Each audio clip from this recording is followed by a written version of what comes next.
Namaskaram, and welcome to this upanyasam on Sri Bhagavad rAmAnuja vaibhavam through the eyes of Prabandhams and Stotrams. So I'll start with a simple prayer for this session to go well. It's a personal prayer of mine. And then I will go through the Podu Taniyans and some Taniyans that are specific to rAmAnuja nUtrantAdi. I'll then start the upanyasam. ஆழ்வார்கள் ஆச்சாரியர் அருளை உலகினிலே வாழ்வார்கள் தம்மிடையே பரப்பிடவே ஆழ்வானே ஞாலத்தில் அணுவின் சிறுமதியுடைய ஏழைக்கு காலத்தில் அருளாயோ கார்முகிலே. ராமானுஜ தயா பாத்திரம் ஞான வைராகிய பூஷணம் ஸ்ரீமத் வெங்கடநாதார்யம் வந்தே வேதாந்த தேசிகம். श्रीशैलेशदयापात्रं धीभक्त्यादिगुणार्णवं यतीन्द्रप्रवणं वन्दे रम्यजामातरं मुनिं. लक्ष्मीनाथसमारम्भां नाथयामुनमध्यमाम् अस्मदाचार्यपर्यन्तां वन्दे गुरुपरम्पराम्. यो नित्यमच्युतपदाम्बुजयुग्मरुक्म व्यामोहतस्तदितराणि तृणाय मेने अस्मद्गुरोर्भगवतोऽस्य दयैकसिन्धोः रामानुजस्य चरणौ शरणं प्रपद्ये. I would like to pause for a brief moment. In the specific Taniyan is about Bhagavad rAmAnujAr. அதனால ஒரே ஒரு நிமிஷம் இங்க ஸ்டாப் பண்ணி இதனோட மீனிங்கை ரிஃப்ளெக்ட் பண்ணிட்டு ப்ரொசீட் பண்ணலான்னு தோணித்து. ராமானுஜஸ்ய சரணம் சரணம் பிரபத்தியே, இது கூறத்தாழ்வான் சாதிச்ச தனியன். இது ராமானுஜருடைய பிரதான சிஷ்யன். அவர் ராமானுஜருடைய திருவடிகளை சரணமாக பற்றுகிறேன்னு கடைசி லைன்ல சொல்றார். பட் அந்த ராமானுஜர் எப்படிப்பட்டவர்? அவர் எப்பவும் தினமும் எப்பவும் எம்பெருமான் அச்சுதனுடைய திருவடி தாமரைகளிலே வியாமோகம் உள்ளவர். மோகம் வியாமோகம், அன்பு, எக்கச்சக்கமான அன்பு. ஸோ எம்பெருமானுடைய திருவடி தாமரைகள்ல எக்கச்சக்கமான அன்பு உடையவர். மற்ற விஷயங்களெல்லாம் அவருக்கு துரும்பாம். தத் இதராணி திருநாயமேனே, திருநாயமேனே, அவர் மற்றதெல்லாம் துரும்பாக அல்லது புல்லாக நினைச்சவர். அஸ்மத் குரோர் பகவதோசிய தயைக சிந்தோகோ, என்னுடைய குருவான அவர் கருணையின் சமுத்திரம் அப்படிங்கிறார். தயைக சிந்தோகோ, டிவைன் ஓஷன் ஆஃப் மெர்சி அப்படிங்கிறார். அப்படிப்பட்ட ராமானுஜஸ்ய சரணம் சரணம் பிரபத்தி, அப்படிப்பட்ட ராமானுஜருடைய திருவடிகளை சரணமாக பற்றுகிறேன் அப்படிங்கிறார் அவர். மாதா பிதா யுவதயஸ்தனயா விபூதி சர்வம் யதேவ நியமேன மதன்வயானாம் ஆஹத்யஸ்ய நகுலபதேர்வகுலாபிராமம் ஸ்ரீமத்ததங்கிரியுகலம் பிரணமாமி மூர்த்னா. பூதம் சரஸ்ய மகதாஹ்வய பட்டநாத ஸ்ரீ பக்தி சார குலசேகர யோகி வாஹான் பக்தாங்கிரி ரேணு பரகால யதீந்திர மிஸ்ரான் ஸ்ரீமத் பராங்குஷ முனிம் பிரணதோஸ்மி நித்யம். ராமானுஜ நூற்றந்தாதி தனியன்கள். முன்னை வினயகல மூங்கிற்குடிய முதன் பொன்னங்கடற்கமல போதிரண்டும் என்னுடைய சென்னிக்கணியாக சேர்த்தினேன். தென்புலத்தார்க்கென்ன கடவுடையேன் யான் நயந்தரு பேரின்பமெல்லாம் பழுதென்று நன்னினர்வால் சயந்தரு கீர்த்தி ராமானுஜ முனிதாளினை மேல் உயர்ந்த குணத்து திருவரங்கத்தமுதோங்கும் அன்பால் எம்பும் கலித்துறையந்தாதி ஓதை செய் நெஞ்சமே. சொல்லின் தொகை கொண்டுனதடிப்போதுக்கு தொண்டு செய்யும் நல்லன்பர் ஏத்து முன் நாமவெல்லாம் என்ற நாவினுள்ளே அல்லும் பகலும் அமரும்படி நல்கு அருசமயம் வெல்லும் பரம ராமானுஜ இதன் விண்ணப்பமே. இனியன் குறை நமக்கெம் பெருமானார் திருநாமத்தால் முனிதந்த 108 சாவித்திரி என்னும் நுண்பொருளை கனிதந்த செஞ்சொல் கலித்துறை அந்தாதி பாடித் தந்தான். புனிதன் tiruvarangattu punniyane Shriman Venkatanatharya Kavitarkika Kesari Vedantacharya Varyo me Sannidhatam Sada Hrudi. Namaskaram. So Bhagavad rAmAnuja vaibhavam through the eyes of Prabandhams and Stotrams அப்படிங்கிற டைட்டில் எடுத்துட்டு இருக்கோம் அன்னைக்கு. ஸோ பகவத் ராமானுஜரை பத்தி உபன்யாசம் பண்றதுக்கு அடியனுக்கு யோகியதை கிடையாது, ஆனா ஆசை இருக்கு. ஆசை இருந்தா பூர்மா சுவாமின்னு கேட்கலாம். அதுக்குதான் பெரியாழ்வார் பெரியாழ்வார் திருமொழியில அழகா ஒரு எக்ஸ்பிரஷன் சொல்றார். காக்கை வாயிலும் கட்டுரை கொள்வர் அப்படிங்கிற மாதிரி சொல்றார் அவர். என்ன அர்த்தம்னாக்க, காக்கங்கிறது எப்ப பார்த்தாலும் கான்னு பெனாத்தின் இருக்கும். அப்படி அர்த்தம் இல்லாம பேசுற காக்கையோட சொற்கள்ல கூட அதுல ஒரு அர்த்தம் இருக்கிறதா ஜனங்கள் நினைச்சுக்கிறாளே அப்படின்னு. ஓ காக்கா கத்திடுத்து இன்னைக்கு கெஸ்ட் வர போறா அப்படின்னு ஒரு அர்த்தம் உண்டு பண்ணிக்கிறா இல்லையா, அதை சொல்றாரு அவர். அந்த மாதிரிதான் அது. காக்காய்க்கு அதனோட வொக்காபுலரி பார்த்தேன்னாக்க ஒரே ஒரு வார்த்தை தான் தெரியும் அதுக்கு, காங்கிறது அப்படின்னு. ஆனா அதை நினைச்சுட்டு ஓ நம்மளால பிரசங்கம் ஒன்றும் பண்ண முடியாதே ஒரு வார்த்தையை வச்சுட்டுன்னு நினைச்சுட்டு அது சும்மா குவைட்டா உட்காந்துடுறது இல்ல. நல்லா கான்னு கத்தி பிரசங்கம் பண்ணிட்டு இருக்கு. இந்த மார்க் ட்வைன் ஒரு அமெரிக்கன் ஆத்தர் அழகா சொல்றாரு அவர் Indian க்ரோங்கிறதுல, I never saw such a bird for delivering opinions. Nothing escapes him. He notices everything that happens and brings out his opinion about it, particularly if it is none of his business. அப்படிங்கிறார். His opinions are not the outcome of reflection, for he never thinks about anything but heaves out the opinion that is on top in his mind, which is often an opinion about some quite different thing and does not fit the case. But that is his way. His main idea is to get out an opinion, and if he stopped to think, he would lose chances. அழகா சொல்லியிருக்கார் அவர். பெரியாழ்வார் இந்த பாசுரத்துல என்ன சொல்றார்? வாக்கு தூய்மை இல்லாமையினாலே மாதவா உன்னை வாய்க்கொள்ள மாட்டேன் சுவாமி. எனக்கு வாக்குங்கிறது சுத்தமே கிடையாது இதுல, அதனால எனக்கு உம்மை பாடுறதுக்கு அருகதை கிடையாது. நாக்கு நின்னையெல்லால் அறியாது நான் அது அஞ்சுவன் என் வசம் என்று. சுவாமி என்னோட நாக்கு இருக்க அதுக்கு உம்மை தவிர வேற ஒத்திரையும் தெரியாது, அது பாவம் அது. ஆனால் அது என்னோட கட்டுப்பாட்டுல இல்ல சுவாமி. I'm afraid it's not under my control. மூர்க்கு பேசுகின்றான் இவன் என்று முனிவா இயலும் என் நாவினுக்கு ஆற்றேன். தப்பா பேசுறேன்னு நினைச்சுக்காதையும், உம்மை பாடணும்னு தோன்றுது அந்த நாக்குக்கு, என்னால அதை கட்டுப்படுத்த முடியல சுவாமி. அது பாட்டு ஏதோ பெனாத்தின் இருக்கும், இருந்தாலும் காக்கை வாயிலும் கட்டுரை கொள்வர் காரணா கருளக்குடியானே. ஜனங்கள்லாம் காக்கையோட அபத்தமான பேச்சுல கூட அர்த்தம் இருக்குன்னு நினைச்சுன்னு அர்த்தம் கற்பிச்சுக்கிறாளே, அது மாதிரி என்னோட நாக்குல இருந்து வரதுலயும் நீர் அர்த்தம் கற்பிச்சுக்குவோம் அப்படிங்கிற மாதிரி சொல்றாரு. அதே மாதிரிதான் இந்த காக்கை வாயிலும் கட்டுரை கொள்வீர் அப்படிங்கிற அந்த அசட்டு தைரியத்தோட இந்த உபன்யாசத்தை நான் ஆரம்பிக்கிறேன்னா. ஸோ இந்த உபன்யாசம் இதனோட scope I want to clarify it first. So we do want to celebrate the glory of Bhagavad rAmAnujAr, but it's mainly through the eyes of some certain Prabandhams and Stotrams. Prabandhams நான் சொல்றது தமிழ் பிரபந்தங்கள், ஸ்தோத்ரம்ஸ் சொல்றது சம்ஸ்கிருத ஸ்தோத்திரங்கள். So முக்கியமா rAmAnuja nUtrantAdiன்னு tiruvarangattu amudanAருடைய ஒரு பிரபந்தத்தை நம்ம use பண்ண போறோம். Also சுவாமி தேசிகனுடைய yatirAja saptatiன்னு பேரு. nUtrantAdiன்னாக்க என்ன 100 பாசுரங்கள் இருக்குன்னு பேரு. ஆக்சுவலா 108 இருக்கு. அந்தாதி ஃபார்மேட்ல இருக்கு. அதாவது ஒவ்வொரு பாசுரத்தோட கடைசி வேர்ட்ஸும் there also the beginning words of the next பாசுரம் அப்படின்னு rAmAnujara பத்தினது அது. I'll say more about this rAmAnuja nUtrantAdi in just one moment.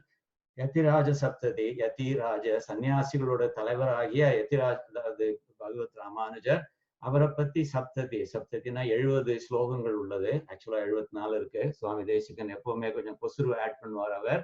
yatirAja vimSati by Sri maNavALa maMunigaL. vimSatiனாக்க 20ன்னு அர்த்தம். கரெக்டா 20 கணக்கா கொடுத்துட்டார் அவர். அண்ட் ஆல்சோ ஒரு அமுதAsvAdiniன்னு ஒரு பிரபந்தம் இருக்கு, சுவாமி தேசிகன் சாதிச்சது. அதுல இருந்து ஒரு 1-2 இது நம்ம கோட் பண்ண போறோம். ஸோ மெயினா இந்த ஃபர்ஸ்ட் 2ல தான் கோட் பண்ண போறோம். இந்த மூணாவது கொஞ்சம் ஸ்மாலர் ஒர்க், ஆனால் கடைசியில ஒரு ஸ்லோகம் கோட் பண்ணுவோம். அதே மாதிரி amudanAsvAdini is not specifically about rAmAnujAr, but it does say something that is relevant to this upanyasam. So அதனால அதை கோட் பண்ணுவோம் நம்ம. இந்த rAmAnuja nUtrantAdiங்கிறத பார்த்தீங்கன்னாக்க அது 4000 திவ்ய பிரபந்தத்துல 24 பிரபந்தங்கள் இருக்கு. அந்த 24 பிரபந்தங்கள்ல this is one of them. அந்த 24 பிரபந்தங்கள்ல 2 பிரபந்தங்கள் விசேஷமானதுன்னாக்க எந்த விதத்துல சொல்றேன்னாக்க they are not in praise of Emperuman. They are in praise of Acharya. So உங்களுக்கு வந்து தோணும் என்னது இது ஆச்சாரியார் பத்தி உள்ள பாசுரங்கள் எப்படி ராமானுஜ இது 4000 திவ்ய பிரபந்தத்துல சேர்த்திருக்கார் அப்படின்னு முதல்ல அதனோட மகிமையினால அந்த ஆச்சாரியர்கள் அது பேசுற ஆச்சாரியர்கள் வந்து அவளோட மகிமையினால சேர்த்திருக்காங்க. ஒண்ணு வந்து கண்ணினுன் சிறுத்தாம்புன்னு மதுரகவி ஆழ்வார் சாதிச்சது 11 பாசுரங்கள். அது இது ஸ்ரீ நம்மாழ்வாரை பத்தினது வந்து அது இன்னொன்று வந்து இந்த ராமானுஜ நூற்றந்தாதின்னு திருவரங்கத்து அமுதனார் சாதிச்சது. இது வந்து பகவத் ராமானுஜரை பத்தினது. And the interesting thing is, at least Madhurakavi Alvar is considered as one of the 12 Alvars. Tiruvarangattu Amudanar is not considered as an Alvar. இருந்தாலும் அவர் இயற்றிய இந்த ராமானுஜ நூற்றந்தாதிங்கிறது வந்து 4000 திவ்ய பிரபந்தத்துல included. So you can imagine what a high praise, high recognition that is அப்படிங்கிறது. கண்ணினன் சிறுத்தாம்புங்கிறது வந்து I said it's one of the 2 unusual prabandhams. அது வந்து ஆச்சாரிய நிஷ்டைக்கு it's a defining example of that. அதாவது மதுரகவி ஆழ்வார் வந்து ஆச்சாரிய நிஷ்டைங்கிறதுக்கே அவர் எடுத்துக்காட்டா இருந்தார். ஆச்சாரிய நிஷ்டை, அதாவது ஆச்சாரியன் கிட்ட ஈடுபாடு, ஆச்சாரியன் கிட்ட சரணாகதி, எம்பெருமான கூட கண்டுக்கிறது கிடையாது. அந்த மாதிரி included in the ஆச்சாரியன்ஸ் பிரபத்தி அப்படிங்கிற மாதிரி. In fact, அவர் ஸ்பெசிஃபிக்கா சொல்றார் கண்ணினுன் சிறுத்தாம்புல வந்து he tries to discourage எம்பெருமான் in every possible way. They don't even think I'm going to pray to you அப்படிங்கிற மாதிரி நிறைய சமயங்கள்ல சொல்றார். தெய்வமற்றறியேன் அப்படிங்கிறார். என்னுடைய ஆச்சாரியனை தவிர எனக்கு தெய்வம் ஒன்றும் தெரியாது அப்படிங்கிற மாதிரி சொல்றார். என் அப்பனில், அதாவது எம்பெருமானை விட நன்னி தென்குருகூர் நம்பி என்ற கால் அன்னிக்கும் அமுதூரும் என் நாவுக்கு அப்படிங்கிறார். எம்பெருமானுடைய பேரை சொல்றதை விட என்னோட ஆச்சாரியனோட பேரை சொன்னேன்னாக்க என் நாக்குல வந்து தித்திக்கிறது, அன்னிக்கும் தித்திக்கிறது, அமுது ஊறும் என் நாவுக்கு, என்னோட நாக்குல அமுது ஊறுறது அப்படின்னு சொல்றாரு அவர். அப்புறம் இன்னொன்னு சொல்றாரு வந்து நான் பாட்டு எம்பெருமான் கிட்ட I made it clear to him that he is a persona non grata. He is not a person that I want to pray to. But இருந்தாலும் அந்த மனுஷன் வந்து விடாம என்ன சுத்திண்டே வரார். நான் பாட்டு தெருவுல திருவாய்மொழி பாடிட்டு வரேன், இந்த மனுஷன் வந்து எம்பெருமான் வந்து பின்னாடியே வந்துட்டு இருக்காரு. Maybe I should get a restraining order அப்படிங்கிற மாதிரி சொல்றாரு. திருதந்தாகிலும் தேவபிரானடை கரிய கோல திருவுருக்கான் வந்தான் அப்படிங்கிற மாதிரி. பட் எதுக்கு சொல்றேன்னாக்க ஆச்சாரிய நிஷ்டைய அது வந்து டிஃபைனிங் எக்ஸாம்பிளா இருக்கு அந்த பிரபந்தம். And to maybe a slightly lesser extent, but still to a large extent, the Ramanuja nூற்றந்தாதியும் it has the same flavor of கண்ணினுன் சிறுத்தாம்பு அப்படிங்கிற மாதிரி. சரியா? And this திருவரங்கத்து அமுதனார்ங்கிறவர் வந்து he was a contemporary of Bhagavad Ramanujar. So அது என்னன்னாக்க திருவரங்கத்து அமுதனாருடைய ஆச்சாரியன் வந்து கூரத்தாழ்வானுடைய ஆச்சாரியன் பகவத் ராமானுஜர். ஸோ அந்த விதத்துல வந்து ஒரு ஆச்சாரியனோட ஆச்சாரியன். But இருந்தாலும் for the sake of simplicity, I will refer to Bhagavat Ramanuja as the Acharyan of Tiruvarangattu Amudanar அப்படிங்கிற மாதிரி. சரியா? அண்ட் இந்த ஒவ்வொரு பாசுரத்திலையும் இந்த ராமானுஜ நூற்றந்தாதியில வந்து ஒவ்வொரு பாசுரத்திலையும் ராமானுசன் ராமானுசன் ராமானுசன் அப்படிங்கிற பேர் வந்துட்டே இருக்கும். 108 பாசுரத்தில் 108 தரம் சொல்றாரு. தியாகராஜ சுவாமி சொன்னார் ஸ்மரணே சுகமோ ராமநாம அப்படின்னார். ராமநாமத்தை சொல்றது வந்து என்ன சுகம் சுவாமின்னு அப்படிங்கிற மாதிரி சொல்றாரு. அதை மனசுல நினைச்சுக்கிறது என்ன சுகம்னு. அதே மாதிரிதான் அந்த திருவரங்கத்து அமுதனாரும் ராமானுஜன்கிற பேரை நினைச்சுண்டா மாத்திரமல்ல, அதை வாயால திரும்ப திரும்ப திரும்ப சொன்னா எவ்வளவு சுகம் இருக்கு சுவாமின்னு ரொம்ப அழகா சொல்றார். ஸோ அதனால அந்த அழகை நம்ம அனுபவிக்கலாம் இதுல வந்து. சரியா? அப்புறம் வந்து so anyway so that's a brief introduction to this Ramanuja Nootrandhadhi. So அதை அதுல இருந்து நம்ம நிறைய கோட் பண்ண போறோம் வந்து. அப்புறம் வந்து so you should remember that we are trying to celebrate the glory of Bhagavat Ramanuja through these Prabandhams and Stotrams. அதனால இந்த ஆச்சாரியர்கள் வந்து பகவத் ராமானுஜரை எப்படி அனுபவிச்சாங்கிறத நம்ம அனுபவிக்க போறோம். அண்ட் அவ அனுபவிச்சதுல ஒரு 100ல் 1 பங்காவது நம்ம வந்து பகவத் ராமானுஜரை அனுபவிக்க முடியுமா அப்படிங்கிற மாதிரி பார்க்க போறோம். And also one of the objectives is to stimulate interest in learning the above cited works. திருவரங்கத்து அமுதனாருடைய Ramanuja நூற்றந்தாதி, yatirAja saptati, yatirAja vimSati, amrutAsvAdini, அதெல்லாம் வந்து நம்ம கத்துக்கிறதுக்கு ஒரு ஆர்வத்தை உண்டு பண்றதுக்காக வேண்டியும் இந்த உபன்யாசம் பண்றதா நினைச்சுக்கோங்க. சரியா? Okay, so quick introduction to Bhagavat Ramanuja. So Bhagavat Ramanuja வந்து அவருடைய well known works, they are all in Sanskrit. Shri பாஷ்யம் ஒன்று எழுதியிருக்கார். அதுதான் அவருடைய intellectual tour de force-னு சொல்லலாம். அது magnum opus-னு சொல்லலாம். பிரம்மசூத்திரத்தோட காமெண்டரி, அது பாஷ்யம்னாக்கே காமெண்டரி. அதாவது சனாதன தர்மத்துக்கு there are 3 pillars that support the philosophy of Sanatana Dharma. Hindu religion சொல்லப்படுகின்ற சனாதன தர்மத்துக்கு 3 இது ஒரு ஸ்டூலுக்கு 3 கால்கள் இருக்கிற மாதிரி அந்த philosophyக்கு வந்து there are 3 pillars. Brahma Sutras ஒன்னு, aphorisms னு சொல்லுவாது, பகவத் கீதா இன்னொன்னு, உபனிஷத்துகள் which are the last part of Vedas. So இந்த 3 pillars இருக்கு இல்லையா? So அந்த 3 பில்லர்ஸ்க்கும் அவர் வந்து 2க்கு பாஷ்யம் எழுதியிருக்கார், காமெண்ட்ரி எழுதியிருக்கார். ஸ்ரீ பாஷ்யம், பகவத் கீதா பாஷ்யம் அப்படின்னு. இன்னொன்னு இந்த உபனிஷத்துக்கு வந்து ஒரு is given a synopsis of the philosophy of Upanishads. It's not exactly a bhashyam, it's not exactly a commentary, but it also talks a lot about the meaning of the Upanishads. இது பேர் வேதார்த்த சங்கிரகம்னு பேரு. சங்கிரகம்னாக்கா சுருக்குன்னு சொல்வார், சுருக்கு இல்லது synopsis அப்படிங்கிற மாதிரி. So இதெல்லாம் வந்து philosophical works. Of course, there are other philosophical works as well. I'm just mentioning a few important ones. அது தவிர ஸ்தோத்திரம்னு பார்க்கறச்சே கத்தியத்ரயம்னு ஒன்று சாதிச்சிருக்கார். அதுலயும் வந்து சரணாகதி கத்தியம், ஸ்ரீரங்க கத்தியம், ஸ்ரீ வைகுண்ட கத்தியம் அப்படிங்கிற மாதிரி அதெல்லாம் ரொம்ப அழகானது. எஸ்பெஷலி இந்த சரணாகதி கத்தியம்ங்கிறது வந்து பிரபத்திய வந்து அவர் நன்னா அந்த ஹைலைட் பண்றாரு அவர். ஏன்னாக்கா இந்த பாஷ்யங்கள்ல சங்கிரகத்துல எல்லாம் வந்து பிரபத்தி இஸ் நாட் ஹைலைட்டட். ஸோ அதனால கத்தியத்ரயத்துல வந்து எஸ்பெஷலி இந்த சரணாகதி கத்தியத்துல இந்த பிரபத்தியை நல்லா ஹைலைட் பண்றாரு. அவர் வந்து he has not written any major work in Tamil, but anaka he was a great devotee or patron of Divya Prabandhams. In fact, Parashara Bhattarங்கிறது கூரத்தாழ்வானுடைய பையன், கூரத்தாழ்வானுடைய திருக்குமாரர்.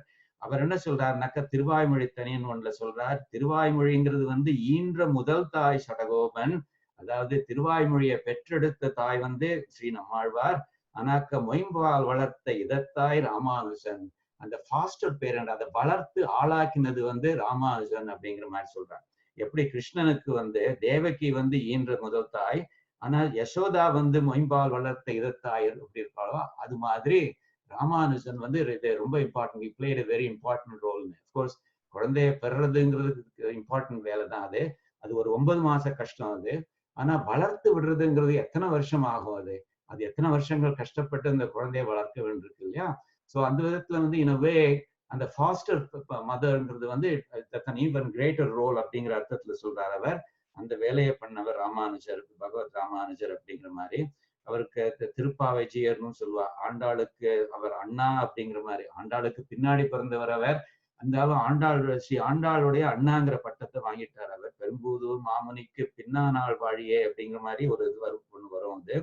பட் எனிவே, ஸோ அவர் தமிழ்ல ஒன்றும் கிரந்தம் மேஜரா எழுதாட்டாலும் தமிழுக்கு எஸ்பெஷலி இந்த திவ்ய பிரபந்தங்கள் வளர்றதுக்கு நிறைய பண்ணியிருக்கார் அவர். இன்ஃபேக்ட் திருவாய்மொழிக்கு முதல் வியாக்கியானமே அவரோட இதனால, அவர் தூண்டினதுனால வந்தது. திருக்குறுகை பிரான் பிள்ளான்கிறவர் வந்து இந்த 6000 படி அப்படிங்கிற முதல் வியாக்கியானம் திருவாய்மொழி எழுதினார் அவர். அது வந்து இவர் எம்பெருமானார் வந்து அவர் ஊக்குவித்ததுனால வந்தது அது. In fact he considered that as one of his promises to Alavandar அப்படிங்கிற மாதிரி.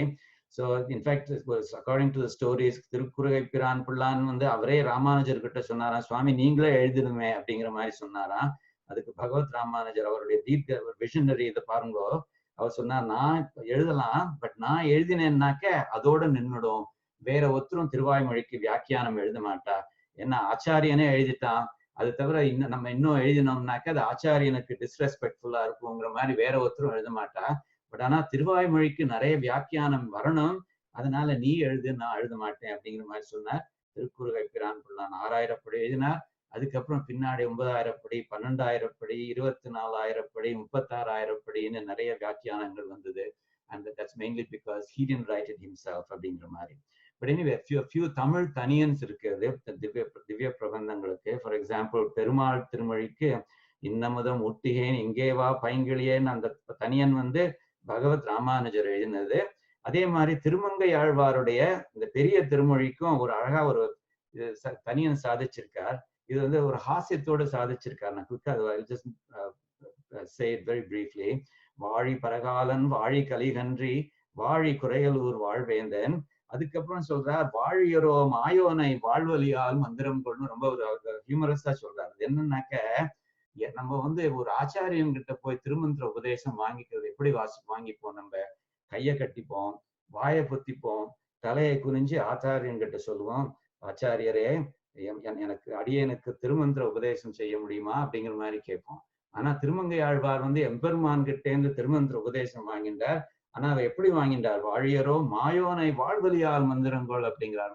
அந்த எம்பெருமான் கிட்ட கத்தியை காட்டி பயமுறுத்தி அவங்ககிட்ட இருந்து திருமந்திர உபதேசம் வாங்கின்றான் அப்படிங்கிற மாதிரி சொல்றார். அதாவது if you know the story of Thirumangai Alvar, அவர் வந்து ஒரு காலத்துல he was robbing people so that he can get the money to do ததியாராதனம் அப்படிங்கிற மாதிரி அவனை திருத்தறதுக்காக வேண்டி எம்பெருமானும் தாயாரும் வந்து they played the role of victims of a robbery attempt. அப்போ வந்து எம்பெருமான் தான் யாருங்கிறத காமிச்சுட்டு அவருக்கு திருமந்திர உபதேசம் பண்ணான் அப்படிங்கிற மாதிரி. But anyway, the point I want to make is that there are a few taniyans that he has written which are very beautiful, and அவருடைய தமிழ் பாண்டியத்தை அது வந்து காமிக்கிறது அப்படிங்கிற மாதிரி. Was the greatest exponent of Vishishtadvaita philosophy. Vishishtadvaita philosophyங்கிறது முன்னாடியே இருந்தது, போதாயனர் வாழலாம் இதை எழுதியிருக்கா முன்னாடியே. பட் இருந்தாலும் he was the greatest exponent. And of course even the ஆழ்வார்களோட அருளி செயல்கள் திவ்ய பிரபந்தங்கள்லாம் கூட விசிஷ்டாத்வைத philosophy தான். இன்ஃபேக்ட் அவர் பகவத் ராமானுஜர் ஸ்ரீ பாஷ்யம் எல்லாம் எழுதுறதுக்கு he got the inspiration from Thiruvaimozhi அப்படிங்கிற மாதிரி சொல்வார். ஸோ விசிஷ்டாத்வைத்தம், அந்த உடல் மிசை உயிரென கரந்தெங்கும் பரந்துள்ளன் அப்படிங்கிறால உடம்பு உலகத்துல உள்ள அச்சேதனங்கள் எல்லாமே வந்து எம்பெருமானுடைய சரீரம் அப்படின்னு. அதாவது உடல் மிசை உயிர் என நம்மளோட உடம்புல ஆத்மாங்கிறது எப்படி பரவி இருக்கோ அது மாதிரி கரந்து எங்கும் பறந்துள்ளன், அது மாதிரி அச்சேதனங்கள் எல்லாத்துக்குமே ஆத்மா மாதிரி இருக்கான், அவன் இருக்கான் அப்படிங்கிற மாதிரி இதுல திருவாய்மொழியில வந்து ஸ்ரீ நம்மாழ்வார் சொல்றார். But anyway, he was the greatest exponent of Vishishtadvaita philosophy. And of course, he was an outstanding social reformer as well. So இந்த காலத்துல நிறைய இந்த word inclusion, inclusive அப்படிங்கிறதுலாம் இப்போ நிறைய ஒரு vocabularyல வந்திருக்கு நமக்கு. But he was inclusive long before it was fashionable to be inclusive அது மாதிரி. ஸோ அந்த விதத்துல வந்து ஒரு எம்பெருமானுடைய அருள் வந்து ஒரு certain groups-க்கு தான் போய் சேரணும் அப்படிங்கிற மாதிரி அவர் நினைச்சதே இல்லை. எல்லாருக்குமே எம்பெருமானுடைய அருள் கிடைக்கணுங்கிறதுக்காக வேண்டி அவர் ட்ரை பண்ணார். அவர் எல்லா குலமும் ஒரே குலம் தான், ஒரே ஒரு குலம் தான் இருக்கு, அது வைஷ்ணவர் குலம்ங்கிறது அதுதான் முக்கியம் அப்படிங்கிற அர்த்தத்துல எல்லாரையும் அந்த வைஷ்ணவ குலத்துல ஆக்கிறதுக்கு அவர் ட்ரை பண்ணார் அவர். ஸோ அது வந்து அந்த தயைக்க சிந்துன்னு இதுல சொல்றோம், தனியன் சொல்றோமோ இல்லையோ, அந்த கருணை கடல் அவர் தான் எல்லாரையும் ரிடீம் பண்ணுங்கிறதுக்காக இது பண்றார் அவர். It was an ocean of mercy. It was very inclusive in showing everyone the path to salvation அப்படிங்கிற மாதிரி. அப்புறம் வந்து his life can be appreciated intellectually. ஆஹா, ஸ்ரீ பாஷ்யம் என்ன மாதிரி எழுதியிருக்காரு அப்படின்னு நம்ம பண்ணலாம். பட் நம்ம அது பண்ண போறது இல்லை. அதே மாதிரிதான் கீதா பாஷ்யம், வேதார்த்த சங்கிரகம், அதெல்லாம் வந்து எவ்வளவு ஒரு இன்டெலிஜென்ஸ், எவ்வளவு ஒரு இது ஜீனியஸா இருந்தாக்க. இந்த வேதங்கள்ல வந்து பேத ஸ்ருதி அபேத ஸ்ருதின்னு சொல்லுவார். பேத ஸ்ருதிங்கிறது வந்து some of them seem to suggest that there is a difference between Paramatma and Jivatma, Bheda Shrutisne. So அது ரெண்டும் செப்பரேட்னு நினைச்சுக்கிறவா அதுல வந்து ஃபோக்கஸ் பண்ணி அதுக்கு வியாக்கியானம் பண்ணிட்டு போயிடுவா. அதே மாதிரி அபேத ஸ்ருதி, they are not different அப்படிங்கிற மாதிரி சில இது வாக்கியங்கள் இருக்கும். ஸோ ரெண்டும் they are the same அப்படின்னு சொல்றவா வந்து ஃபார் எக்ஸாம்பிள் அத்வைத்தம் அப்படிங்கிறது வந்து ஸோ அதுல வந்து they will put emphasis on those kinds of வாக்கியம்ஸ். பட் இவர் வந்து விசிஷ்டாத்வைத்தத்துல வந்து நான் செலக்டிவா எனக்கு வேணுங்கிறது மாத்திரம் எடுத்துக்க போறது இல்லை, எல்லாத்தையும் எடுத்துட்டு எல்லாத்தையும் ரெக்கன்சைல் பண்ண போறேன்னு சொல்லிட்டு பண்ணார். எவ்வளவு how much intelligence that must have taken to do that அப்படிங்கிறது நம்ம விழுந்து அனுபவிக்கலாம். பட் நம்ம அது பண்ண போறது இல்லை. அது we can appreciate him intellectually, we can appreciate him spirituallyனாக்க அவருடைய ஸ்தோத்திரங்கள் ஆஹா கத்தியத்ரயத்துல என்ன அழகா இருக்குன்னு சொல்லி பண்ணலாம். அல்லது எமோஷனலி ஃபார் எக்ஸாம்பிள் எவ்வளவு இன்க்ளூசிவா இருந்தார் அப்படிங்கிறதுலாம். So I think நம்ம வந்து because we are going to appreciate him through the eyes of the Prabandhams and Stotrams, it's going to be more about the emotional and spiritual aspect of இருக்க போகுது. சரியா? And எம்பெருமானார், உடையவர், yatirAja, Lakshmana முனி, பகவத் ராமானுஜர், அது எல்லாமே ஸ்ரீ பாஷ்யக்காரர் எல்லாமே அவருடைய synonyms மாதிரி. So I may use one or the other at each time. Okay. So இப்போ வந்து நான் என்ன பண்ண போறேன்னாக்கா எம்பெருமானுடைய தயை பத்தி இந்த ஆச்சாரியர்கள்லாம் பாட போறா. ஸோ அந்த எம்பெருமானுடைய தயைக்கு ஒரு எக்ஸாம்பிள் குயிக்கா ஒன்று கொடுத்துறேன். எல்லாருக்கும் நிறைய பேருக்கு தெரிஞ்ச விஷயம்தான் இது வந்து. அது என்னன்னாக்கா எம்பெருமானார் வந்து அவர் வந்து ராமானுஜ நூற்றந்தாதியில சொல்றாரு, காரை கருணை ராமானுஜ அப்படின்னு சொல்றாரு திருவரங்கத்தமிழ்நாடு. காரை கருணை ராமானுஜன்னா என்ன அர்த்தம்? கார் மேகம் போல கருணை கொண்ட ராமானுஜனே அப்படிங்கிற மாதிரி சொல்றார். The car மேகம்ங்கிறது வந்து ரொம்ப important analogy.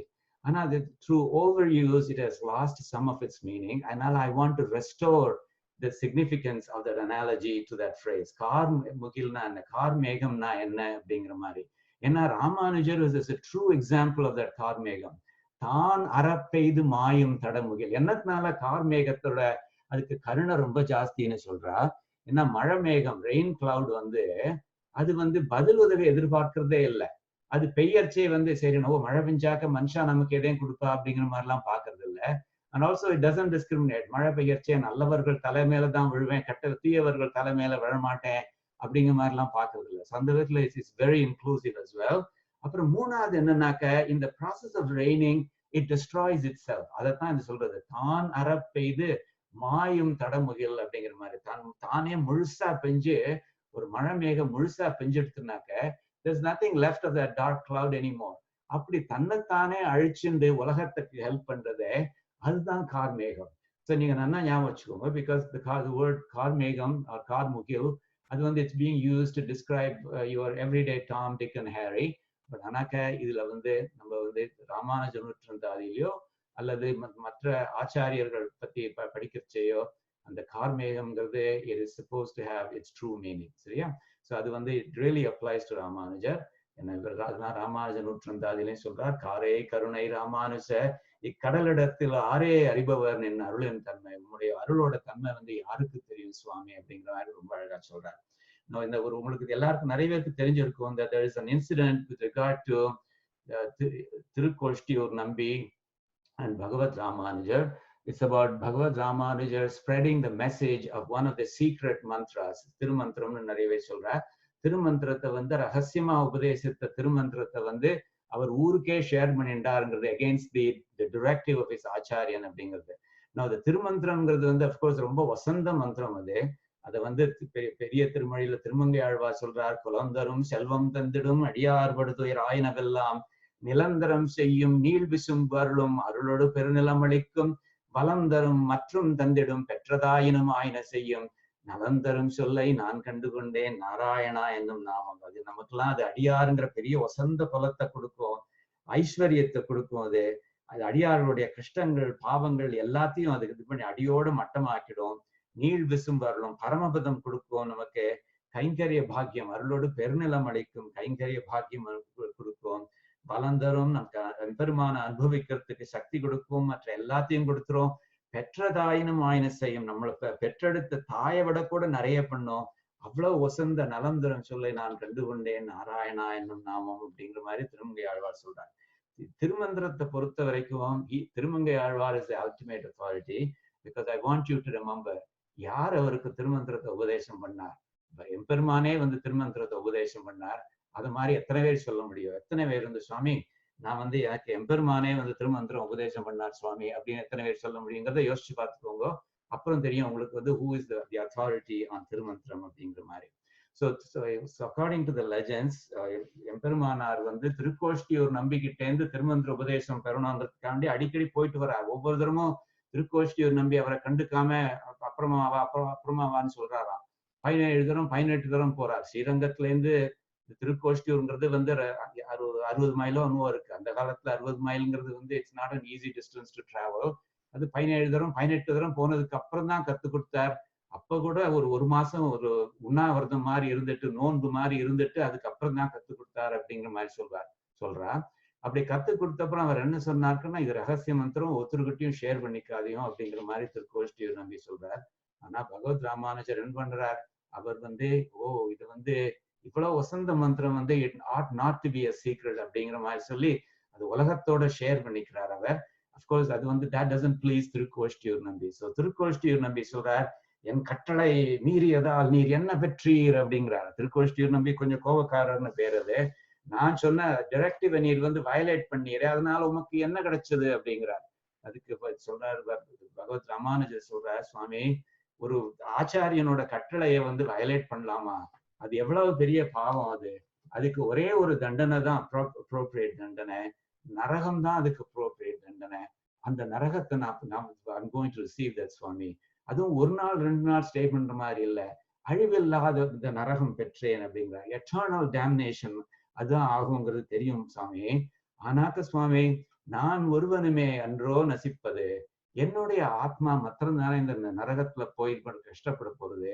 இத்திரள்கள் எல்லாம் அப்படின்னு சொல்லி இந்த ஜனங்கள் எல்லாம் பாயிண்ட் அவுட் பண்றாரு. இந்த ஜனங்கள் எல்லாம் இத்திரள்கள் எல்லாம் ஆன வான் பேரின்பத்தை அருந்துமே அந்தோ அப்படிங்கிறார். வான் பேரின்பம்ங்கிறது பரமபதம்.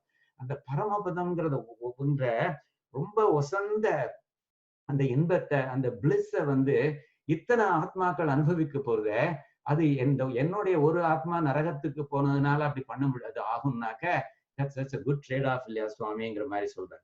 நீங்க பாருங்க, இதுல என்னன்னாக்க எவ்வளவு பெரிய சாக்ரிஃபைஸ் இதுன்னு. இதுலதான் இந்த தடமுகில், இந்த தான் அறப்பெய்து மாயும் தடமுகில்ங்கிறத அதனோட மீனிங் இதுலதான் தெரியுது உங்களுக்கு. ஏன்னாக்க எவ்வளவு பெரிய சாக்ரிஃபைஸ் அது. நீங்க நினைக்கலாம், ஓகே, ஒரு soldier fights for a country, he loses his life, isn't that a great sacrifice அப்படின்னு நீங்க கேட்கலாம். Undoubtedly it's a great sacrifice what the soldier does, but what he sacrifices is his shariram. He doesn't sacrifice his atma. இவர் என்ன பண்றார்? இவர் தன்னுடைய ஆத்மாவையே sacrifice பண்றார். அதாவது ஆத்மா அழிய போறது இல்லை, பட் ஆனாக்க மோட்சத்துக்கு போறதுக்கு பதிலா நரகத்துக்கு போகும்னாக்க that's a tremendous sacrifice அது. ஸோ தன்னுடைய சரீரத்தை சாக்ரிஃபைஸ் பண்ணாம அதுக்கு மேல வசந்தரா உள்ள ஆத்மாவை சாக்ரிஃபைஸ் பண்றாரோ இல்லையோ, சாக்ரிஃபைஸ் பண்றதுக்கு ரெடியா இருக்காரோ இல்லையோ, அதுதான் கார்மேகம், அதுதான் இந்த தடமுகில்ங்கிறது. தானர பெய்து மாயும் தடமுகில் அப்படிங்கிற மாதிரி. ஸோ நல்லா ஞாபகம் வச்சுக்கோங்க. So when we talk about அவருடைய கருணை அப்படிங்கிறது, அவருடைய தயாங்கிறத பாக்குறச்சே you should remember this. அது நல்லா ஞாபகம் வச்சுக்கோங்க. ஸோ இது சொல்றாரு அதை பார்த்து திருக்கோஷ்டி நம்பி சொல்றாராம், ஐயோ இது தெரியாம போயிட்டது, எவ்வளவு வசந்தது இது. என்னக்க சன்னியாசிங்கிறவன் தன்னுடைய ஆத்மாவை காண்டி அவன் உலகத்தையே தியாகம் பண்றான். ஆனா இந்த மனுஷனோ, இந்த சன்னியாசியோ உலகத்தை காப்பாற்றணுங்கிறதுக்காண்டி தன்னோட ஆத்மாவையே தியாகம் பண்றானே, எவ்வளவு பெரிய சாக்ரிஃபைஸ் இதுன்னு அவர் உருகி போயிடுறாராம். அவர் சொல்றார், தன்னுயிர் தன்னை கொண்டு தான் பிழைத்திடுவதன்றி மண்ணுயிர்க்கு இறங்கி தன்னை மைந்தனே மாய்க்க புக்கார் இந்நிலத்து இல்லை இல்லை ஏழுலகத்தும் இல்லை அப்படிங்கிறார். அதாவது தன்னோட ஆத்மாவை வச்சுண்டு தன்னுயிர் தன்னை கொண்டு தான் பிழைத்திடுவது, நம்மளோட ஆத்மாவை ஃபியூச்சர்ல மோட்சத்துல கொண்டு போய் சேர்க்கணும், அதுக்கு என்ன வழிகள் பண்ணணுங்கிறத அந்த மாதிரி பார்க்காம மண்ணுயிர்க்கு இறங்கி உலகத்துல உள்ள உயிர்களுக்கு எல்லாம் இது பண்ணிட்டு சிம்பத்தைசிங் வித் தம், தன்னை மாய்க்க புக்கா, தன்னையே மாய்ச்சிக்கிறது, தன்னுடைய ஆத்மாவே மாய்ச்சிக்கிறவா உலகத்துல எத்தனை பேர் இருக்கா சுவாமி அப்படிங்கிற மாதிரி ஒரு ரிட்டாரிக்கல் கொஸ்டின் கேட்கிறார். அப்படின்னு சொல்லிட்டு ஆன்சர் பண்றார், இந்நிலத்து இல்லை, இந்த உலகத்துல அந்த மாதிரி ஒற்றுமையே கிடையாது, இல்லை இல்லைன்னு ரெண்டாவது சொல்றார். ஏழு உலகத்தும் இல்லை, எத்தனை 7 உலகம் சொல்றாரு. பூஹு ஒம்புவக சொல்லுவோம் இல்லையா, பூஹு புவக சுவக மகக ஜனக தபக சத்தியம் அப்படின்னு சொல்லுவோமே, அந்த 7 உலகத்திலும் இல்லை அப்படிங்கிற மாதிரி சொல்றார். அப்புறம் சொல்லிட்டு என்ன சொல்றாரு, இந்த எம்பெருமானுக்கு உடையவன் அப்படிங்கிற ஒரு பேர் ஒண்ணு உண்டு. நாச்சியார் திருமொழியில வாரணமாயிரம் அப்படிங்கிற பதிகத்துல இந்த கனா கண்டேன் தோழின்னு ஸ்ரீ ஆண்டாள் தன்னுடைய கனவை பத்தி பாடுறாளோ இல்லையோ, அப்ப என்ன சொல்றா அவள், இம்மைக்கும் 7 பிறவிக்கும் பற்றாவான் நம்மை உடையவன் நாராயணன் நம்பி அப்படிங்கிற மாதிரி சொல்றா இல்லையா. நம்மை உடையவன் நாராயணன் நம்பி. எம்பெருமானுக்கு ஒரு பேர் உடையவன் அப்படின்னு பேரு. ஏன் உடையவன் பேருனாக்க, நம்மெல்லாம் அவனுடைய சொத்து, நம்மை சொத்தாக உடையவன் அவன், அதனால அவனுக்கு உடையவன் பேரு. நம்மெல்லாம் அவனுடைய உடைமைகள், அவன் நம்ம உடையவன், அதனால அவனுக்கு உடையவன் பேரு. ஆனா இவருக்கு உடையவருங்கிற பேர் வெரி வெரி அப்ரோப்ரியேட். என்னாக்க காக்கும் ஆற்றலால், அதாவது ரட்சிக்கிறதுனால உயிர்களுக்கெல்லாம் உடையவன் இறைவன். ஆனாக்க அன்புனால நீர் உடையவரானீர் சுவாமி, உம்மோட உலகத்துல உள்ள உசுர்கள் மேல நீர் வச்சிருக்கிற அன்புனால they all become property of yours அப்படிங்கிற மாதிரி சொல்றாரு. அன்பினால் நீரும் உடையவரானீர் அப்படிங்கிற மாதிரி. Anyway, இந்த incident keep it in the back of the mind. This is not the only incident to show his daya அப்படிங்கிற மாதிரி இல்ல, but this is perhaps the most the memorable incident from his life அப்படிங்கிற மாதிரி நினைச்சுக்கலாம் நீங்க. சரியா? Okay. So anyway, so that's one incident from his life that I thought I should mention briefly. Okay, so இப்போ we are going to sample the Prabandhams and Stotrams that I mentioned. சரியா? So இதுல என்ன சொல்றார், so first one என்ன பார்க்க போறேன்னாக்க, the Emperumanar Bhagavad Ramanujar he helps conquer the sense organs and mind அப்படிங்கிற மாதிரி. அதாவது நம்ம கிட்ட இந்த ஐம்புலன்கள்னு இருக்கு பாருங்க. இந்த ஐம்புலன்கள் ஆழ்வார்கள் ஆச்சாரியர்கள் எல்லாரும் அதை பத்தி இன்னும் தாறுமாறா திட்டிருக்கா. என்னக்க நம்மளுடைய ஐம்புலன்கள் தான் leaders astray, they are the bane of our existence அப்படிங்கிற மாதிரி. இதை வந்து ஸ்ரீ நம்மாழ்வார் வந்து ரொம்ப அழகா சொல்றாரு. வந்து இந்த ஐம்புலன்கள்ங்கிறது என்ன தெரியுமா சுவாமி? அது வந்து நம்மளுடைய ஆத்மா வந்து செக்குன்னு ஒண்ணு இருக்கு. செக்குங்கிறது என்னன்னாக்க ஆயில் சீட் கிரைண்டர் அப்படிங்கிற மாதிரி. ஃபார் எக்ஸாம்பிள், நீங்க எள்ளை வந்து அரைச்சி அதுல இருந்து எண்ணெய் எடுக்கணும்னாக்க இந்த செக்குக்குள்ள அந்த எள்ளு போடுவேன். எள்ளுங்கிறது செஸ்மி சீடு, தில்னு சொல்லுவாள். அது மாதிரி அதுல போட்டு இந்த இது ஒரு கல்லு மாதிரி இருக்கு, ஸ்டோன். இது அது வந்து இந்த மாடுகள் வந்து சுத்தி சுத்தி போகும். அந்த கல்லோட வெயிட்ல வந்து அந்த அந்த ஆயில் சீட் நல்லா அரைஞ்சு போய் அதுல இருந்து எண்ணெய் வரும். ஸோ திஸ் இஸ் தி செக்கு அப்படிங்கிற மாதிரி ஸ்ரீ நம்மாழ்வார் வந்து அழகாக ஒரு அனாலஜியா யூஸ் பண்றாரு. அது வந்து ஒரு மெட்டபோர் மாதிரி யூஸ் பண்றார். அந்த சுவாமி அவர் எம்பெருமான் கிட்ட சொல்றாரு, சுவாமி நீர் என்ன பண்ணிருக்கீர்னாக்க என்னோட ஆத்மாவை வந்து அந்த ஆயில் சீட் ஆக்கிட்டேர். அங்க உள்ள போடுற எள்ளு போடுறோமோ இல்லையோ, அதான் என்னோட ஆத்மா. இந்த ஆக்சுவல் செக் இருக்க, இந்த கண்டெய்னர் மாதிரி இருக்க, அதான் அந்த ஐம்புலன்கள் மாதிரி. இந்த ஐம்புலன்கள் வந்து என்ன ட்ராப் பண்ணிருக்குகள். ட்ராப் பண்ணிட்டு அதுகள் வந்து இந்த 5 இதுகள் இருக்கு இல்லையா, the 5 sense objects, that is the objects that tempt the 5 sense organs, அதுகளுக்கு கட்டுப்பட்டு என்னுடைய ஆத்மா வெளியில போக விடாதபடி இங்கேயும் அங்கேயும் எல்லா இடத்துலயுமா தடுத்துட்டு இருக்கலாம். ரொம்ப அழகா சொல்றார், நேர் மருங்கு உடைத்தா அப்படிங்கிற மாதிரி சொல்றாரு. முன்னாடியான தடுக்கிறதுகள், எனக்கு சைட்லயும் தடுக்கிறதுகள் அப்படிங்கிற மாதிரி. ஐம்புலன்கள் எங்க இருக்குன்னு பார்த்தீங்கன்னாக்க, சிலதுகள் வந்து நம்ம ஃபேஸ்க்கு முன்னாடி இருக்கு, நம்மளுடைய காது வந்து சைட்ல இருக்கோ இல்லையோ, காதுகள் கைகள் அதெல்லாம் சைட்ல இருக்கோ இல்லையோ. ஸோ அதனால அந்த மாதிரி சொல்றாரு, நேர் மருங்கு. நேர்னாக்க முன்னாடி இருக்கிறது, மருங்குனாக்க சைட்ல இருக்கிறது அப்படிங்கிற மாதிரி. சுவாமி நீர் வந்து என்னுடைய ஆத்மாவை வந்து ஒரு செக்குல போட்டு அது வெளியிலேயே போக முடியாதபடி இந்த முன்னாடி பின்னாடின்னு இந்த 5 புலன்களையும் ஒரு கார்ட்ஸ் மாதிரி வச்சுட்டேரு. எப்படி இந்த சக்கர வியூகத்துல அபிமன்யு வந்து முன்னாடி பார்த்தா எனிமீஸ், சைட்ல பாக்குறான் எனிமீஸ், பின்னாடி பார்த்தா எனிமீஸ், அந்த மாதிரி அவன் மாட்டிண்டு முழிச்சுண்டு வெளியில வராம திண்டாடி மாஞ்சு போனானோ, அது மாதிரி என்னோட ஆத்மா மாஞ்சு போயிட்டு இருக்கு சுவாமி. ஒரு மருந்தே இல்லாம, வித்வுட் எனி ஆன்டிடோட், தீர் மருந்து இன்றி 5 நோயின்னு அவர் சொல்றது வந்து இந்த sense objects that tempt us. அடும் செக்கில் 8 திரிக்கும் ஐவரை, அந்த 5 சென்ஸ் ஆர்கன்ஸ் இருக்கு இல்லையா, அது வந்து நேர் மருங்கு அடைத்து இந்த எல்லா பக்கத்துலயும் சுத்தி வர என்னுடைய ஆத்மாவை சுத்தி வச்சு நெகிழ்ப்பான் வைக்கின்றாய். என்னை வந்து சஃபகேட் பண்றீர், நீர் நெகிழ்ப்பான் வைக்கின்றாய். நீரே எப்படி பண்ணலாமா சுவாமி? ஆர் மருந்து இனி ஆகுவார்? நீரே எப்படி பண்ணாக்க எனக்கு வேற யார் மருந்து இருக்கா சுவாமி? அடலாழி ஏந்தி அசுரர் வன்குலம் வேர் மருந்து அறுத்தாய். அசுரர்கள்லாம் வேரோட அறுத்தீரே உம்முடைய திருவாழியை வச்சுண்டு. அந்த இது நீர் என்னையும் காப்பாற்றணும் தானே, இப்படி பண்ணிட்டு இருக்கேரே விண்ணுளார் பெருமானேயோன்னு ரொம்ப அழகா சொல்றாரு அவர். ஸோ இது என்னன்னாக்கா, அப்கோர்ஸ் நிறைய பேர் சொல்லியிருக்கான்னு சொல்றேன். இந்த சென்ஸ் ஆர்கன்ஸை வந்து அவ வந்து கிரிட்டிசைஸ் பண்ணி, தாய்மானவர்னு ஒரு ஷைவைட் பிலாசபர் அழகா சொல்றார், கந்துகம் அதற்கரியை வசமா நடத்தலாம் சுவாமி, எனக்கு மனசை மாத்திரம் கட்டுப்படுத்த முடியாது, வேற என்னதை வேணாலும் பண்ண சொல்லுங்க, நான் பண்றேன். இந்த காட்டுல ஒரு மதம் பிடிச்ச யானை இருக்க, அதை டேம் பண்ணிட்டு வான்னு சொன்னாக்க அடுத்த நிமிஷமே பண்ணிட்டு வந்துருவேன்.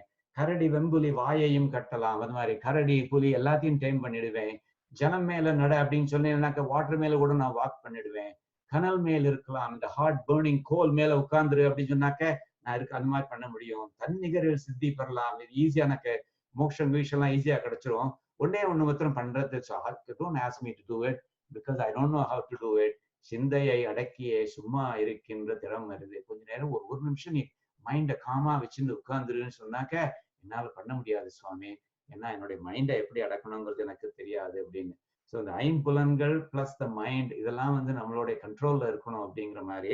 இதுதான் இது பகவத்கீதையிலையும் சொல்றார், பகவான் கிருஷ்ணன் சொல்றார், யதா சம்ஹரதே சாயம் கூர்மோங்கானீவ சர்வசக இந்திரியார்த்தேபிய தஸ்ய பிரக்ஞா பிரதிஷ்டிதா அப்படிங்கிறார். எப்படி வந்து ஒரு கூர்மம் வந்து அங்கங்களை கூர்மோங்கானீவ சர்வசக தன்னுடைய அங்கங்கள் எல்லாத்தையும் சம்ஹரத்தை உள்ளுக்குள்ள இழுத்துக்கிறதோ டேஞ்சர்னு ஒண்ணு வரைச்சே, அந்த மாதிரி இந்திரியங்களை வந்து இந்த 5 சென்ஸ் ஆர்கன்ஸை இந்திரியார்த்தேபிய சென்ஸ் ஆர்கன்ஸை சென்ஸ் ஆப்ஜெக்ட்ஸ்ல இருந்து வித்ரா பண்றவன் இருக்கானே, அவன் தான் தஸ்ய பிரக்ஞா பிரதிஷ்டிதா, he is the one established in divine wisdom, அவன் தான் ட்ரூ ஞானி அப்படிங்கிற மாதிரி சொல்றார். எதுக்கு இந்த எக்ஸாம்பிள் கொடுக்குறேன்னாக்க, பகவத் ராமானுஜரை வந்து இது பண்றவா ஆசிரியக்கிறவா வந்து அவளுக்கு சென்ஸ் ஆர்கன்ஸை கண்ட்ரோல் பண்றது ரொம்ப ஈஸி அப்படிங்கிற மாதிரி நம்ம இப்ப படிக்க போறோம். நம்ம அதை அதுக்கு ப்ரெஃபேஸ் மாதிரி இது. பட் அந்த சென்ஸ் ஆப்ஜெக்ட்ஸை கண்ட்ரோல் பண்றது ஒரு ஸ்பெசிபிக் எக்ஸாம்பிள்ங்கிறது வந்து பெண் ஆசை, இன்ஃபேச்சுவேஷன் வித் மென். அதை வந்து ஆழ்வார்கள் நிறைய சொல்லியிருக்கா. I just want to give a word of caution here. இது வந்து the women in the audience should not think that this is critical of them. அந்த மாதிரி கிடையாது. இன்ஃபேக்ட் பெண் ஆசை கூடாதுன்னு ஆம்பளைகளுக்கு புத்தி சொல்றது. But also see பெண் ஆசை as a proxy for the lust for all material pleasures. Not necessarily பெண் ஆசைன்னு மாத்திரம் இல்ல, உலகத்துல உள்ள எல்லா சௌகரியங்களையும் அனுபவிக்கணும் அப்படிங்கிற நமக்கு ஒரு ஆசை வருது. அதுக்கு ஒரு ப்ராக்சியா நினைச்சுக்கோங்க. சரியா? ஸோ திருமாலையில வந்து இப்ப தொண்டரடிப்படி ஆழ்வார் சொல்றார், தன்னோட எக்ஸ்பீரியன்ஸை பத்தி சொல்றார். அவர் வந்து அழகா ஒரு நந்தவனம் வச்சுட்டு எம்பெருமானுக்கு புஷ்ப கைங்கரியம் பண்ணிட்டு இருந்தவர் வந்து ஒரு பெண்ணோட வலையில விழுந்து மயங்கிடுறார். அவர் அப்ப என்ன சொல்றார்? அவர் மாதரார் கயற்கண் என்னும் வலையில் பட்டு அழுந்து வேனை அப்படிங்கிற மாதிரி தன்னை சொல்லிக்கிறார். சுவாமி, ஒரு காலத்துல வந்து என்னோட இந்த மாதரார் பெண்களுடைய கயல் கண், இந்த மீன் போல இருக்கிற கண் இருக்க, அந்த வலையில நான் மாட்டின்ட்டேன் அப்படிங்கிறார். இது என்ன அழகான அனாலஜின்னு பாருங்களேன். யூஸ்வலா வந்து மீனை பிடிக்கிறதுக்கு நம்ம வலை போட்டு பிடிப்பான், மீனவர்கள் வந்து வலை போட்டு மீனை பிடிப்பாங்க. இவர் என்ன சொல்றார்? இந்த கயல், இந்த அவளுடைய கண்ணு இருக்க, மீன் மாதிரி இருக்கிற கண்ணு, அந்த மீனே வந்து வலை போட்டு என்ன பிடிச்சிருத்து அப்படிங்கிறார். இட்ஸ் ரோல் ரிவர்சல் மாதிரி. மீனை பிடிக்கிறதுக்கு பதிலா மீன் வந்து வலை போட்டு என்ன பிடிச்சிருத்து அப்படின்னு ரொம்ப அழகா சொல்றார்.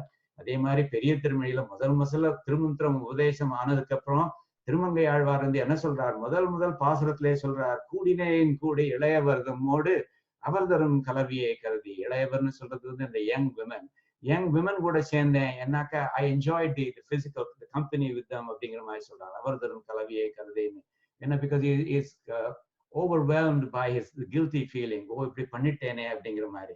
ஸோ முதல் பாசுரத்துல அப்படி சொல்றார். ரெண்டாவது பாசுரத்துல சொல்றாரு, by the way, did I tell you about my infatuation with women அப்படின்னு சொல்லி திரும்பவும் ஆரம்பிக்கிறார். ஆவியே அமுதே என நினைந்துருகே, என்னுடைய வாழ்க்கையே நீதான் அப்படிங்கிற மாதிரிலாம் வசனம் பேசிட்டு இருந்தானா.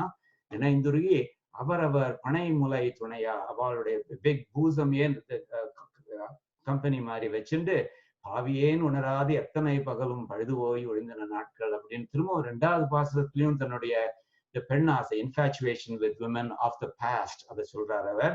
அதுக்கப்புறம் மூணாவது பாசுரத்துல கேட்கிறார், by the way, did I tell you about my infatuation with women அப்படின்னு சொல்லி தெரிவைமார் உருவமே மருவி அப்படிங்கிற மாதிரி சொல்றார். தெரிவைமார்ங்கிறதும் விமன் தான் அது.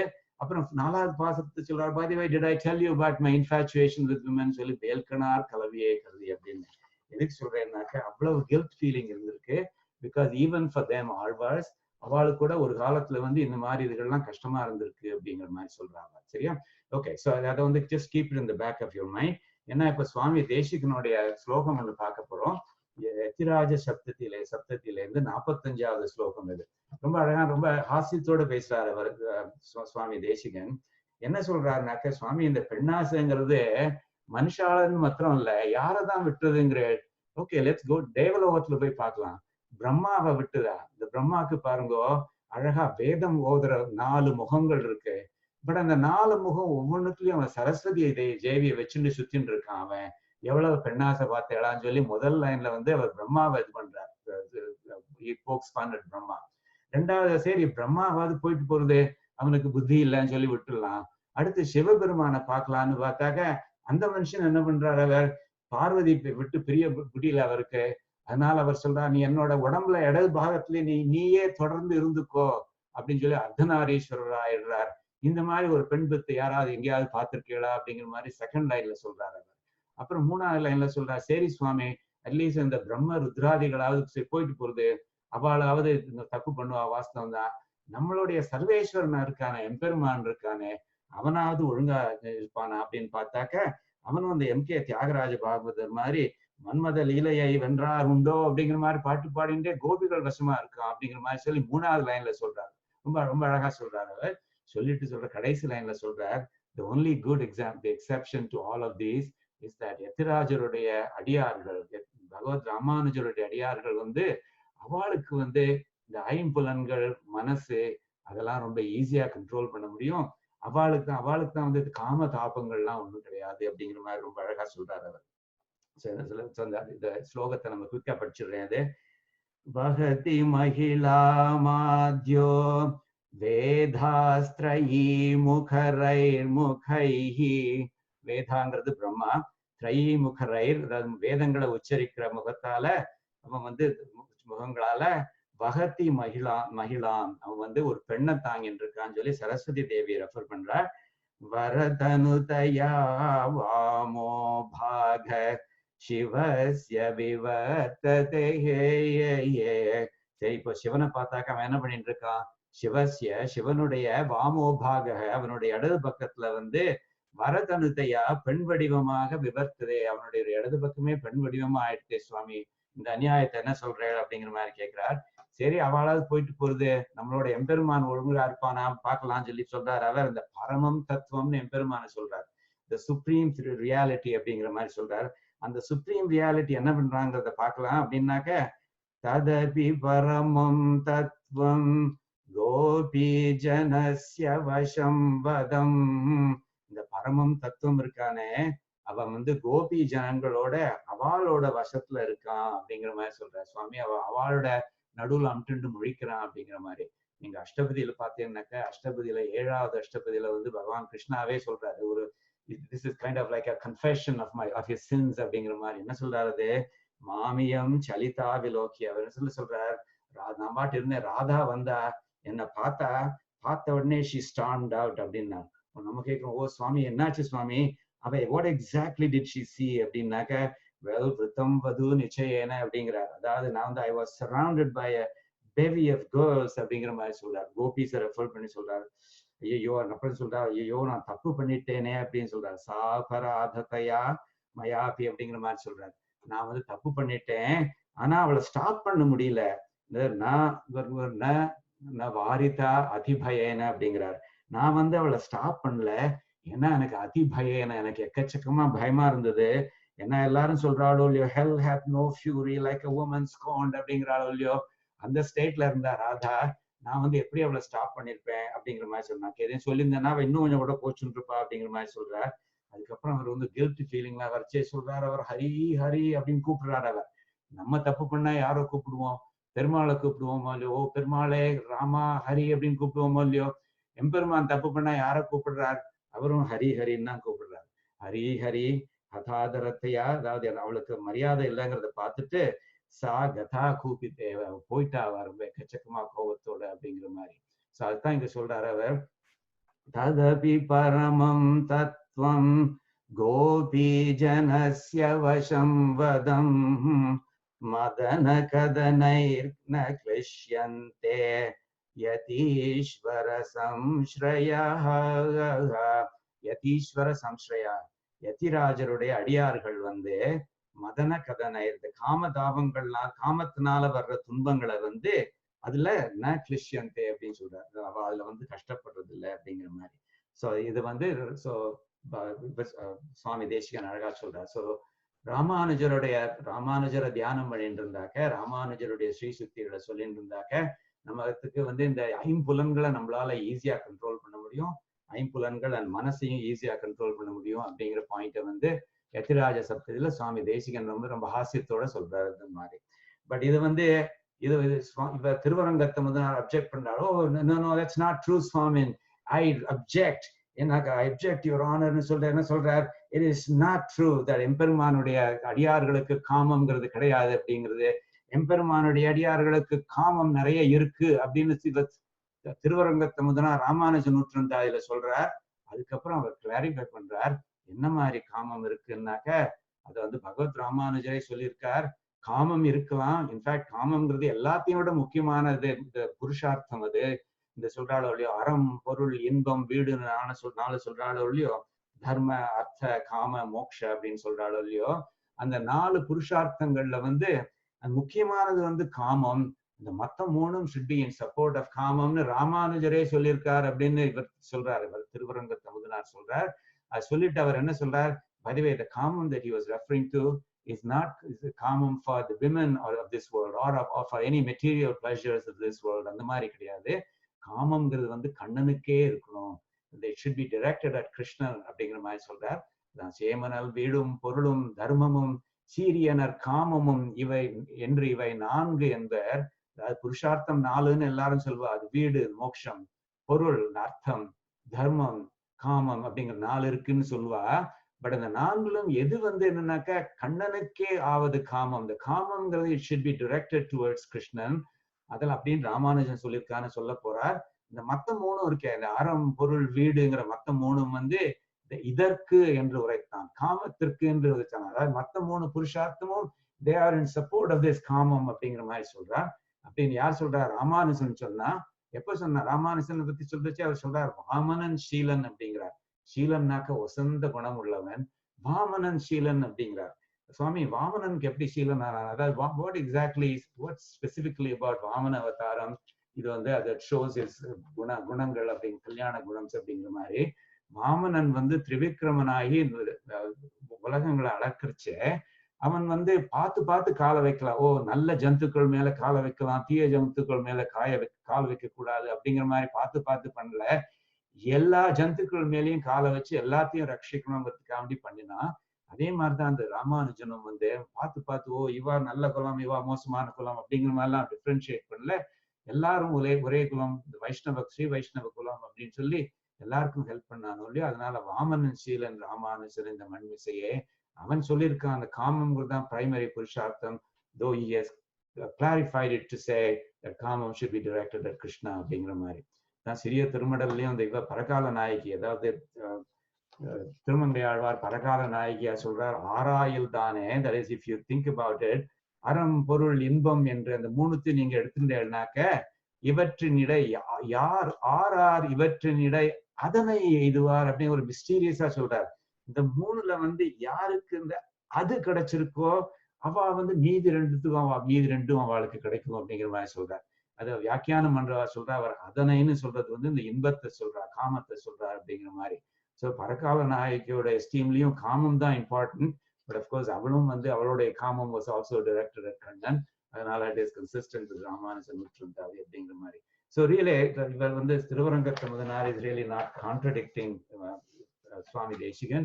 He's just saying that kamam is fine, but the only person that the kamam should be directed at is Impelman himself அப்படிங்கிற மாதிரி சொல்றார். ஓகே, அடுத்து இன்னொரு எக்ஸாம்பிள் பார்க்க போறோம். சுவாமி தேசிகன் வந்து இது இன்னொரு example from yatirAja saptati. yatirAja saptatiல வந்து அவர் வந்து is going to argue that Krishnan himself, that Emperumanar equals Krishnan அப்படின்னு ஒரு equation ப்ரூவ் பண்ண போறாரு. அது எப்படி ப்ரூவ் பண்ண போறாருனாக்க, the argument that he uses is called the duck test அப்படின்னு இந்த ஊர்ல சொல்றாங்க. duck testனா என்னது?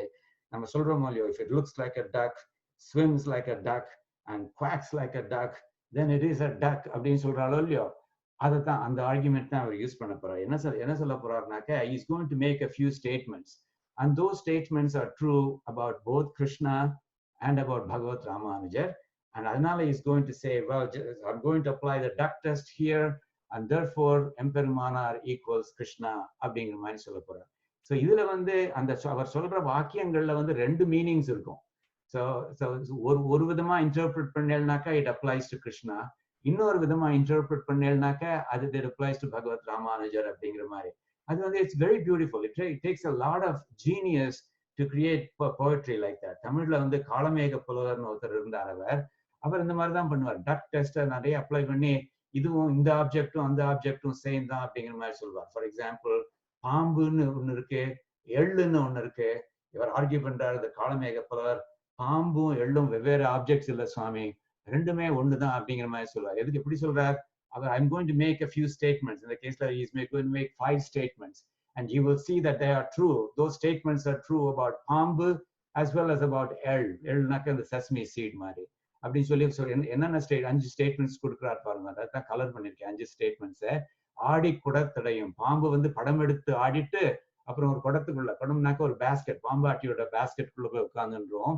அது மாதிரி எள்ளும் வந்து எப்படி செக்கில் போட்டு ஆட்டி முடிச்சு அது எண்ணெய் வந்ததுக்கு அப்புறம் அது குடத்துல போட்டு அடைச்சிடுறாளோ இல்லையோ. அதனால ஆடி குடத்தடையுங்கிற ஸ்டேட்மெண்ட் வந்து இட்ஸ் ட்ரூ ஃபார் போத் பாம்பு அண்ட் ஆயில் அண்ட் எள் அப்படின்னு சொல்றார். ஆடும் போதே இறையும், இறையும்னா அர்த்தம், ஒரு பாம்பு படம் எடுத்து ஆடுறச்சு அதை ஹிஸ் அப்படின்னு ஒரு இறைச்சல் சத்தம் போடும். அதே மாதிரி எள்ளு வந்து இது பண்றச்சே, எள்ளை வந்து எண்ணெயாக்குறதுக்கு செக்ல போட்டு அரைக்கிறச்சே அது ஒரு டொக்கன்னு ஒரு இறைச்சல் சத்தம் கேட்கும். அதனால ஆடும் போதே இறையும் is a statement that is true for both of them அப்படிங்கிறார். அப்புறம் இன்னொன்னு என்னது, மூடி திறக்கில் முகம் காட்டும் அப்படின்னா, நான் ஒரு பாம்பாட்டி வந்து அவனோட பேஸ்கெட்குள்ள பாம்பை போட்டு மூடி வச்சிருக்கான். அதை திறந்தான்னாக்க அந்த பாம்பு வந்து பலார்னு தன்னோட முகத்தை காமிக்கிறதோ இல்லையோ, அதான் மூடி திறக்கில் முகம் காக்கும். How does it apply to இது எள்ளு அப்படின்னாக்க, எள்ளை வந்து எண்ணெயாக்கி ஒரு பாத்திரத்துல போட்டு வச்சுட்டு அந்த பாத்திரத்தோட மூடியை திறந்தேன்னாக்க உங்களோட முகம் அந்த ரிஃப்ளெக்ஷன் தெரியுமோ இல்லையோ, அதான் அதை மூடி திறக்கில் முகம் காட்டும் அப்படிங்கிறது. ஓடி மண்டை பற்றின் பரபர, பாம்புக்கு வந்து மண்டையோட்டுக்குள்ள, அதாவது ஸ்கல்லுக்குள்ள போய் உட்கார்ந்துட்டு இருக்கிறது, ஒளிஞ்சுக்கிறது ரொம்ப பிடிக்குமா. அங்க போய் பிடிச்சுன்னா கரன்னு அந்த போன் ஸ்கல்ல போனை ஸ்கிராச் பண்ணிட்டு இருக்குமா, அதான் அந்த பரபரன்னு சத்தம் வருமா. ஸோ அதான் ஓடி மண்டை பற்றின், மண்டைங்கிறது மண்டை ஓடுங்க, பற்றின் பரபரனும்.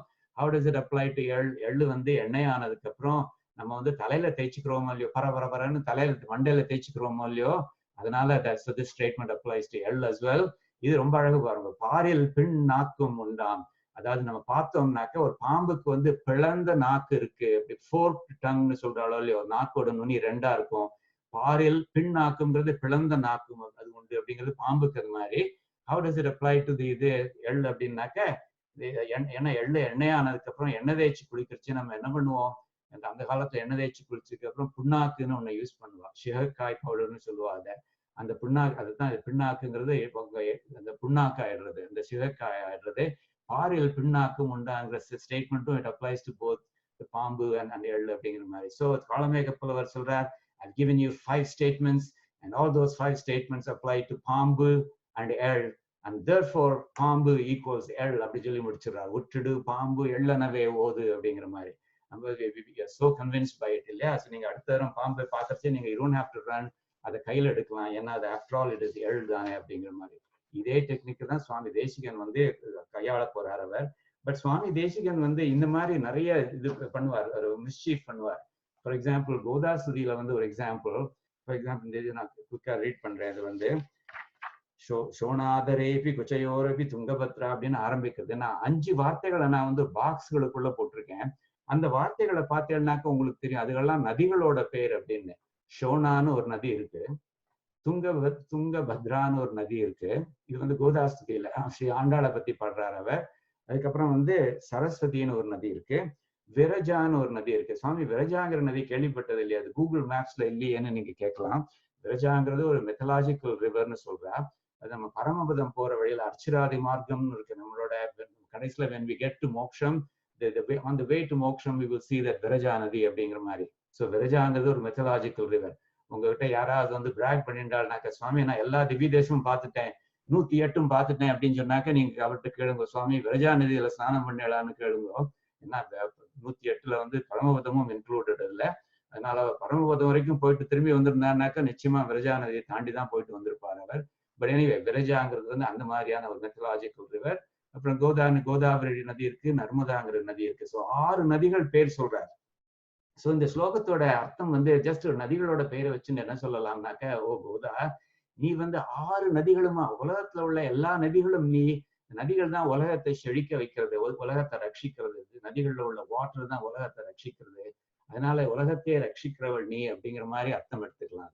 See, that's the superficial meaning இல்லையா.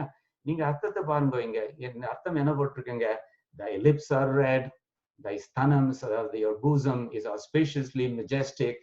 In thy torrent of words, thou art Saraswati Devi herself. In non-materialistic bhakti rasam, thou art free from rajoguna. O Devi, with Emperman, you are naturally delighting him with your Prabandhams. Prabandhams ingathu Tirupave, Nachiyar Tirumazhi and the Prabandhams, and you are teasing him அப்படிங்கிற மாதிரி. நீங்க ஒண்ணு கேட்கலாம், சுவாமி ஸ்லோகத்துல 6 நதிகள் பேர் இருந்ததே, நீர் கொடுத்துக்கிற அர்த்தத்துல வந்து ஒரு நதியும் பேரும் இல்லையே, நீ என்ன மேஜிக் நீர்னு கேட்கலாம். மேஜிக் பண்ணது நான் இல்ல, மேஜிக் பண்ணவர் வந்து சுவாமி தேசிகன். ஏன்னா அவர் வார்த்தைகள் யூஸ் பண்ணாரு, நதிகள் பேர்ல உள்ள வார்த்தைகள் யூஸ் பண்ணாரு. அந்த பெயர்கள் ஒண்ணுமே வந்து நதியோட அர்த்தத்துல அவர் மீன் பண்ணாங்க. ஃபார் எக்ஸாம்பிள் ஷோனா அப்படின்னா அர்த்தம் செவப்பா இருந்தாலும் அப்படின்னு அர்த்தம், சிவப்பாக இருந்தோம் அப்படிங்கிற மாதிரி. அதே மாதிரி துங்கபத்ரான்னு அர்த்தம் ஒரு மிடுக்கோட, ஒரு மெஜஸ்டிக்கா இருக்கிறது அப்படிங்கிறது, அந்த வார்த்தை இங்க வருது பாருங்க. சரஸ்வதினு அவர் சொன்னது வந்து நதியை சொல்லல, சரஸ்வதி தேவியை சொல்லியிருக்கார். அதே மாதிரி விரஜாங்கிறது இந்த பரமபதத்துக்கு போற வழியில உள்ள அந்த மெத்தலாஜிக்கல் ரிவரை சொல்லல, ரஜோகுணம் இல்லாத அப்படிங்கிற அர்த்தத்துல சொல்லியிருக்காரு அவர். கோதானாக்கா அந்த அருளி செயல்கள், அதாவது இந்த பிரபந்தங்களை அருள்பவள் அப்படிங்கிற அர்த்தத்துல, நர்மதா அப்படின்னாக்கா பரிகாசம் பேர் பண்றவ அப்படிங்கிற அர்த்தத்துல. ஸோ இசி சுவாமி தேசிகன் வந்து அவருக்கு இந்த மாதிரி விஷயங்கள் ரொம்ப பிடிக்கும். ஏன்னா அவருக்கு அந்த சக்தியும் இருக்கு. ஆஃப்டர் ஆல் அவர் கவி தார்க்கிக சிம்ஹம் இல்லையா, கவி சிம்ஹம். அப்போ he was a lion among poets as well. So இந்த மாதிரி வேலைகள் நிறைய பண்ணுவார். the beautiful thing about yatirAja saptatiல அப்படின்னாக்க இந்த மாதிரி அவர் நிறைய ஸ்லேடைகள் பண்றார், பண் நிறைய பண்றார். அந்த மாதிரி தான் அவங்களை பார்க்க போறோம். So now this is what he is trying to argue. So what he is trying to argue is Emperumanar equals Krishna. அதை வந்து is going to argue it using the duck logic னு சொல்லுவோமே, இந்த duck logic பத்தி. அது என்ன சொல்ல போறாருனாக்க, I'm going to make 3 statements and those 3 statements apply to both Krishna and Bhagavad rAmAnujAr. Therefore Bhagavad rAmAnujAr equals Krishna அப்படிங்கிற மாதிரி சொல்ல போறாரு. நம்ம வந்து நல்லா கண்ணையும் காதையும் தீட்டி வச்சு நம்ம ரெடியா இருக்கணும், எப்படி நம்மளை இவர் ஏமாத்த போறாரு அப்படின்னு பாக்கிறதுக்காண்டி. ஸோ முதல்ல சொல்றாரு அவர் வந்து சமிதோதய சங்கராதி கர்வக அப்படிங்கிறார். சங்கரர் ஆதி கர்வக, சங்கரர் முதலானவர்களுடைய கர்வத்தை சமித்த அழித்தவர், உதய முளையிலேயே அழித்தவர் அப்படின்னு. ஸோ இது வந்து கிருஷ்ணனுக்கு அப்ளை பண்றதானாக்க என்ன அர்த்தம்னாக்க, சங்கரன்றது ரெஃபர்ஸ் டு சிவபெருமான், சிவபெருமான் முதலானவர்களுடைய கர்வத்தை அழித்தவர் அப்படிங்கிற மாதிரி. Of course it refers to Banasura யுத்தம்னு. I'll come back to that in just one moment.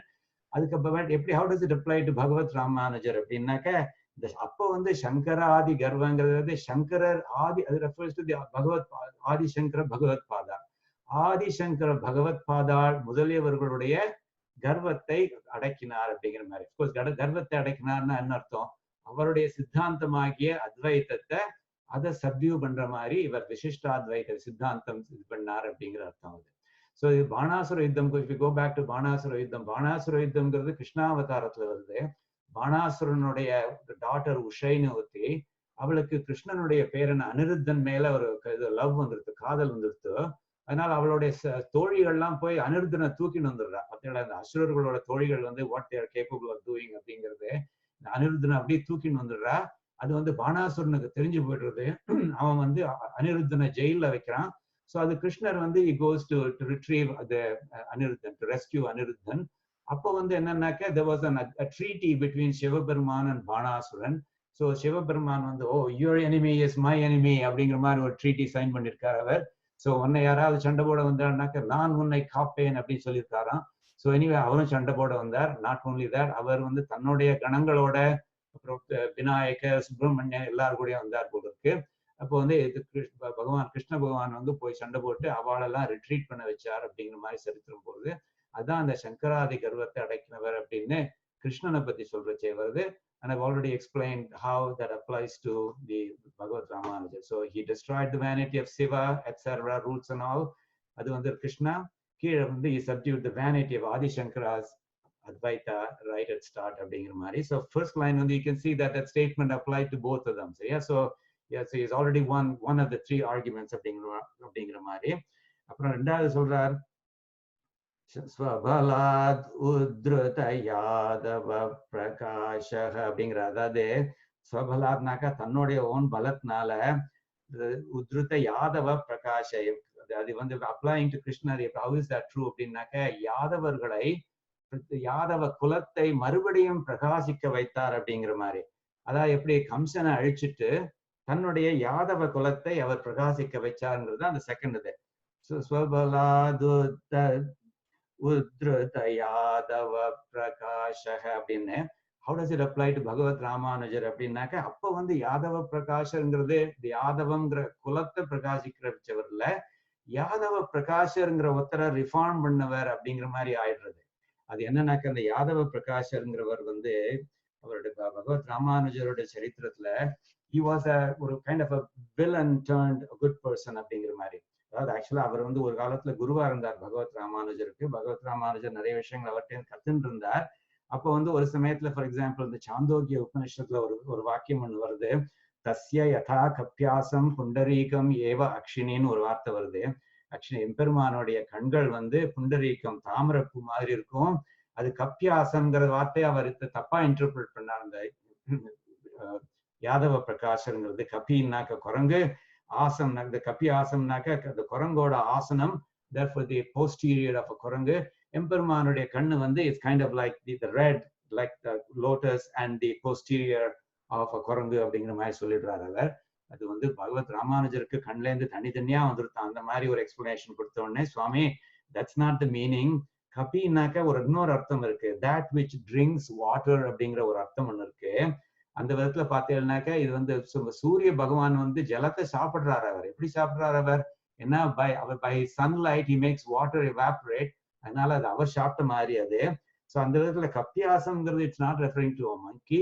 கப்பியாசம்ங்கிறது சூரியனை வந்து the blossomed by the sun அப்படிங்கிற அர்த்தத்துல சூரியனால மலர்ந்த தாமரப்பூ மாதிரி கண்ணு சிவப்பா இருக்கு அப்படிதான் அர்த்தம் அப்படிங்கிற மாதிரி சொல்லி யாதவ பிரகாசரை திருத்துறார். Yadava Prakasar also he tries to kill rAmAnujar later, but அதெல்லாம் வந்து பகவத் ராமானுஜர் escapes அப்படிங்கிற மாதிரி. But ultimately the Yadava Prakashar becomes a shishya of Bhagavad Ramanuja.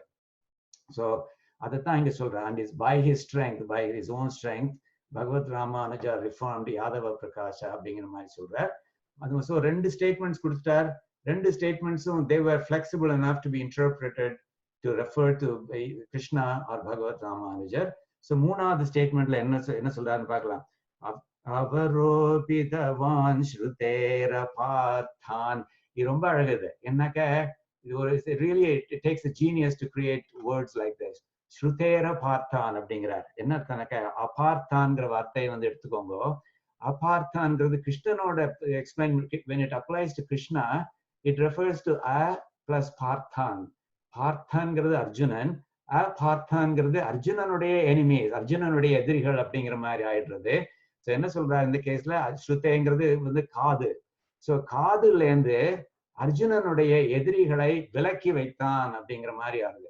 So Krishnan வந்து எப்படி அர்ஜுனனுடைய எதிரிகளை காதுல இருந்து விலக்கி வைத்தான்னாக்க அவளை அழிச்சுட்டான்.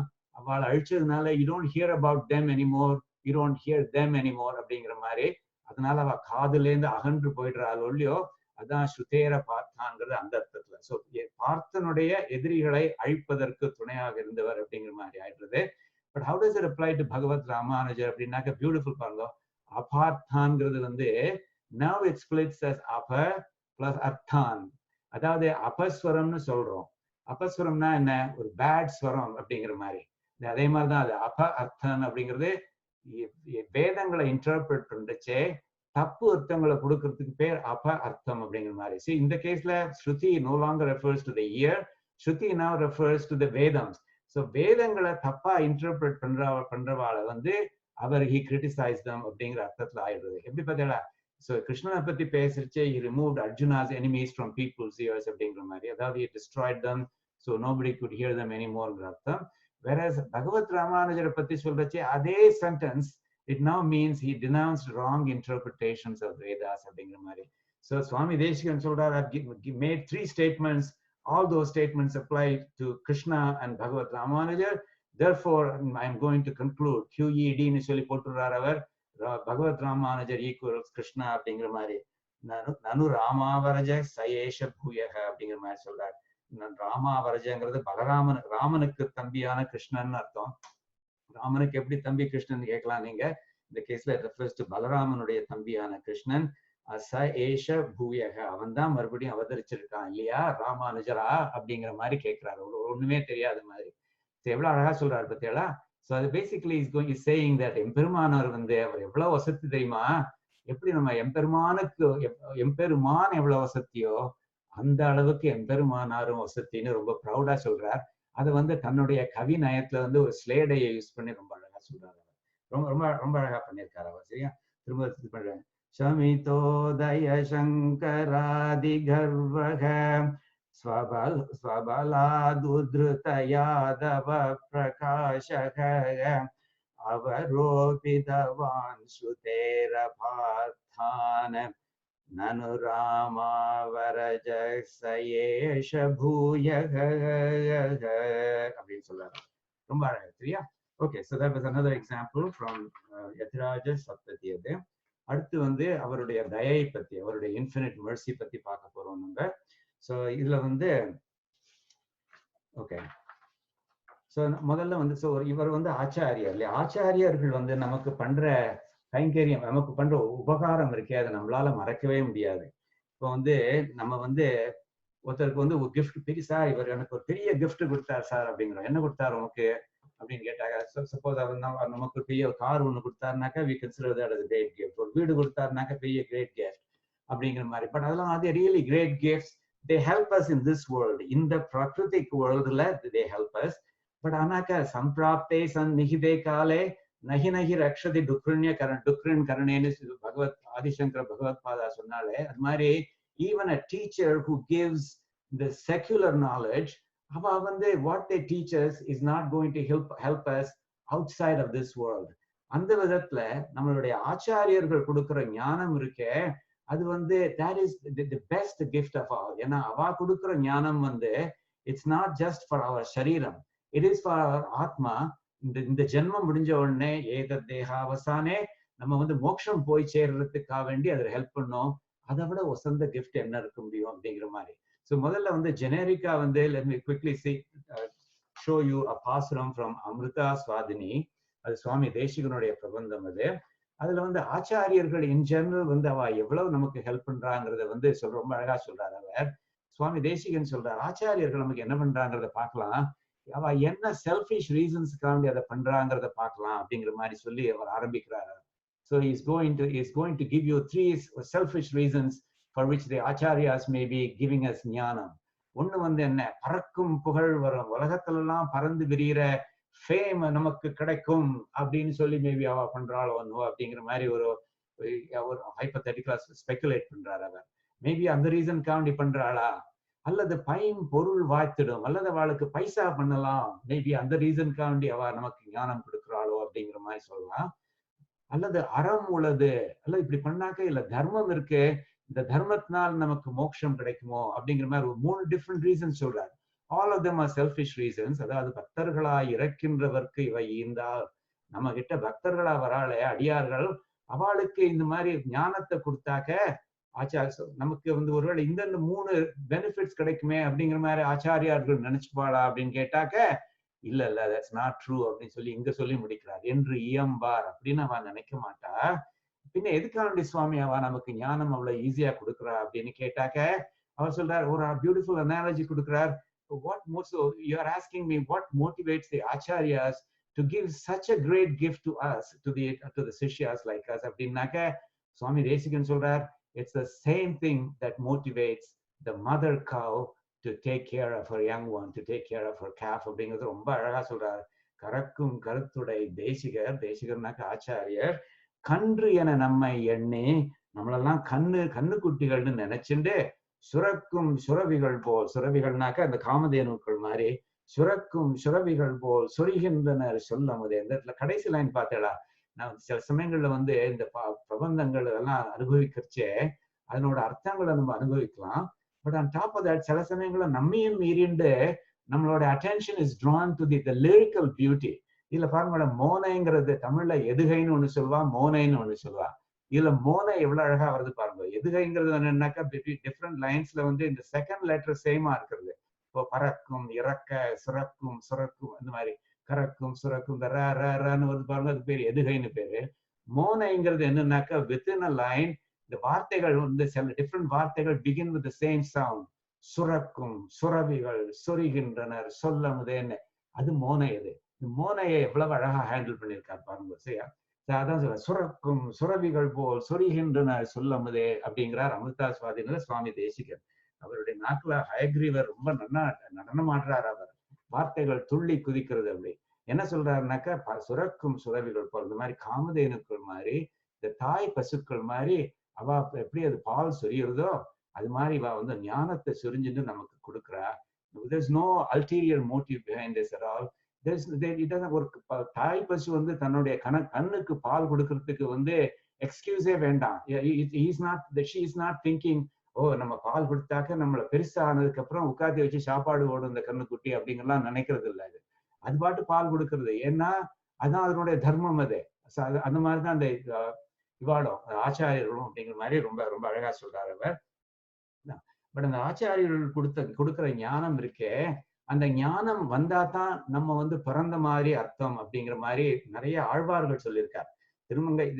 திருமழிசை ஆழ்வார் வந்து திருச்செந்த விருத்தத்தை சொல்றார், சுவாமி ஒரு காலத்துல எனக்கு ஞானமே இல்லாம இருந்தது, அன்று நான் பிறந்திலேன்னு சொல்றார். அதாவது நான் பிசிக்கலி ஐ எக்ஸிஸ்டட், பட் எனக்கு ஞான சூன்யமா இருந்தேன்னா, அதனால even though I physically existed, I was not really born அப்படிங்கிறது மாதிரி சொல்றார். அன்று நான் பிறந்திலேன், பிறந்த பின் மறந்திலேன். நம்ம என்ன சொல்றாருனாக்க, சுவாமி எனக்கு ஞானம் வரத்துக்கு முன்னாடி நீங்க கேட்டிருந்தீர்னாக்க, ஓ எங்க எம்பெருமான் வந்து நின்ற கோலத்துல சேவை சாதிக்கிறான்னு கேட்டாக்க, ஐ வுட் ஹவ் செட், ஓ திருவூரகத்துல உலகளந்த பெருமாளா நின்ற திருக்கோலத்துல சேவை சாதிக்கிறான்னு சொல்லியிருப்பேன், நின்றதெந்த ஊரகத்துன்னு சொல்லியிருப்பேன். ஓகே, எம்பெருமான் எங்க வீற்றிருந்த கோலத்துல இருந்த திருக்கோலத்துல சேவை சாதிக்கிறான்னு கேட்டாக்க நான் சொல்லியிருப்பேன், இருந்ததெந்தை பாடகத்து திருப்பாடகத்துல பாண்டவ தூதன் அப்படிங்கிற இவன் அர்ச்சாமூர்த்தியாக சேவை சாதிக்கிறான்னு சொல்லியிருப்பேன். அதே மாதிரிதான் கிடந்த கோலத்துல எங்க இருக்கான் சொல்லும் பார்ப்போம் அப்படின்னாக்கா, ஓ திருவெக்கால வந்து யதோத்காரி அல்லது சொன்ன வண்ணம் செய்த பெருமாளா சேவை சாதிக்கிறான்னு சொல்லியிருப்பேன். அப்பெல்லாம் வந்து எண்ணில்லாத முள்ளலாம், அந்த காலத்தை நான் இல்லவே இல்லை அப்படிங்கிறார். நான் இல்லவே இல்லைங்கிறது என்ன அர்த்தம்னாக்க, நான் சரீரமா இருந்தேன், பட் ஆனா எனக்கு ஞானம் இல்லை. ஸோ அதனால ஒரு ஞானம் உள்ள ஒரு மனுஷனாக நான் இல்லை. அப்படிப்பட்ட காலத்துல அன்று நான் பிறந்திலேன், பட் ஆனா சுவாமி எனக்கு ஞானம்னு வந்ததுக்கு அப்புறம் நான் எம்பெருமானை நான் மறந்ததே கிடையாது. இப்ப நீ கேளும் எம்பெருமான் எங்க நிக்கிறான், எங்க இருந்த கோலத்துல இருக்கான், எந்த கிடந்த கோலத்துல இருக்கான்னு கேளுங்கோ, நான் சொல்லுவேன் அவன் வந்து என்னோட நெஞ்சுக்குள்ள என்னோட ஹிருதயத்துக்குள்ள இருக்கான் அப்படிங்கிற மாதிரி சொல்லுவேன். வாட் அ கிரேட் டிரான்ஸ்ஃபர்மேஷன் அப்படிங்கிற மாதிரி சொல்றாரு. சரியா? ஸோ அதான் அந்த ஞானம் இருக்கு இல்லையா, அந்த ஞானம். ஸோ ஃபார் எக்ஸாம்பிள் ஞானம்னா என்னது, பரமாத்மாவுக்கு எம்பெருமானுக்கு ஸ்ரீபதி ஆகிய எம்பெருமானுக்கு நாம் எல்லாம் அடிமை அப்படிங்கிறது ஒரு பாடத்து ஞானம். இந்த ஸ்ரீ வைஷ்ணவத்துல அர்த்த பஞ்சகம்னு சொல்றாளோ இல்லையோ, ஜீவாத்ம ஸ்வரூபம், ஜீவாத்மா வந்து எம்பெருமானுக்கு அடிமை, பரமாத்மாவுக்கு அடிமை. இட் இஸ் சப்ஜெக்ட் டு கர்ம பலன்ஸ். ஜீவாத்மான்னு சொல்றது இட்ஸ் நம்மன்னு நினைச்சுக்கிறது வந்து இட்ஸ் நாட் அவர் சரீரம், இட்ஸ் தி ஆத்மா தட் இஸ் இன்சைட். நம்மெல்லாம் சுதந்திரர்கள் இல்லை, நம்மெல்லாம் வந்து தாசர்கள், எம்பெருமானுக்கு தாசர்கள். அது வந்து ஜீவாத்ம ஸ்வரூபம். That's one of the 5 things we are supposed to know. இன்னொன்னு வந்து நம்மளுடைய டார்கெட் என்ன, அவனோட பரமாத்மா வந்து அவனுடைய ஸ்வரூபம் என்ன, அவன் தான் நம்மளுடைய ஓனர், அவன் தான் உடையவன், அவன் தான் நம்மளை ரட்சிப்பவன், உலகமே அவனுக்கு சரீரம், சுவாதந்திரியன், அவன் தான் நம்மளுடைய லட்சியம் அப்படிங்கிற மாதிரி. அது வந்து பரமாத்ம ஸ்வரூபம். அவனை எப்படி அடையணும் அப்படின்னு கேட்கலாம், அது வந்து உபாய ஸ்வரூபம். அது வந்து ஓகே, அவனை எப்படி அடையணும்னாக்க அவனையே பிடிச்சுக்கணும், அவனுடைய திருவடிகளே சரணம் அடையணும் அப்படிங்கிறது மூன்றாவது விஷயம், அது கத்துக்க வேண்டியதுங்கிறது. சரி, அவனை அடைஞ்சதுக்கு அப்புறம் நம்ம என்ன பண்ணலாம் அப்படின்னு கேட்டாக்க, அதுக்கு பேர் பலன்னு பேரு. அங்க போனாக்க அவன் அடைஞ்சதுக்கு அப்புறம் அவனுக்கு கைங்கரியம் பண்ணிட்டு அவனை அனுபவிக்கிறது தான் அந்த 4வது இது பலன்னு பேரு அப்படின்னு சொல்லுவா. அதே மாதிரி இந்த 5வது ஐட்டம் ஃப்ரம் தி அர்த்த பஞ்சகம் வந்து விரோதி ஸ்வரூபம்னு சொல்லுவா. அதாவது what are the things that stand in the way of our getting to the moksham அப்படிங்கிற மாதிரி. அதெல்லாம் மெனி திங்ஸ் இருக்கு. அஜ்ஞானம் இருக்கு, ஃபோக்கஸ் ஆன் சென்சுவல் பிளஷர்ஸ் இருக்கு, அகங்காரம், மமகாரம், ஆத்மா நம்மளோடதுன்னு நினைச்சுக்கிறது, அதெல்லாம் அப்படிங்கிற மாதிரி. If you are an upanyasaka, the clock is also விரோதி as well. But anyway, விரோதி ஸ்வரூபம்ங்கிறது இந்த 5வது அப்படிங்கிற மாதிரி. ஸோ இந்த அர்த்த பஞ்சகத்தை கற்றுக் கொடுக்குறாளே, அந்த மாதிரியான நாலேஜ் கொடுக்குறாளே இந்த ஆச்சாரியர்கள்லாம், அவள்லாம் வந்து so they don't do it for selfish reasons அப்படிங்கிற மாதிரி சொல்றாரு. பட் அந்த ஞானம் is the greatest gift that anyone can give அப்படிங்கிற மாதிரி சொல்றாரு. ஓகே, நான் இப்போ வந்து பார்க்கலாம், how does that apply to பகவத் ராமானுஜர் அப்படிங்கிற மாதிரி. ராமானுஜ நூற்றந்தாதியில திருவரங்கத்து அமுதனார் வந்து ரொம்ப அழகா சொல்றார். திருவரங்கத்து அமுதனார் எழுதியிருக்கிற ராமானுஜ நூற்றந்தாதிங்கிறது நம்மளோட இதயத்தை டச் பண்ற ஒரு பிரபந்தம். அது ரொம்ப அவரோட தமிழும் ரொம்ப அழகா இருக்கும். அது இதயத்திலேருந்து வர வார்த்தைகளா இருக்கும். It's not an intellectual exercise as much as it is an emotional exercise. அவர் என்ன சொல்றார், பகவத் ராமானுஜரை பத்தி சொல்றார். இந்த ராமானுஜன் என்ன பண்ணான் தெரியுமா சுவாமின், என்னை புவியில் ஒரு பொருள் ஆக்கி. See, that is the greatest thing that anyone can do for you. உங்களுக்கு ஒரு கார் வாங்கி கொடுத்தாலோ, வீடு வாங்கி கொடுத்தாலோ, அல்லது இந்த பிரகிருதிக் திங்ஸ் பத்தி if they teach you quantum theory teach பண்ணாலோ, அந்த மாதிரிலாம் டீச் பண்ணாக்க, that's not the greatest gift. Those may all be important for this life, but they're still not the greatest gift because they don't help you after this life. So அந்த விதத்துல greatest giftங்கிறது the spiritual ஞானம் that helps you reach மோக்ஷம் இல்லையா. So அதுதான் பொருள்ங்கிறது என்னன்னாக்க சப்ஸ்டன்ஸ்னு அர்த்தம். So இங்க என்ன சொல்றாருனாக்க, நான் வந்து பொருள் இல்லாம இருந்தேன், ஒரு ஜட்டமா இருந்தேன் சுவாமி.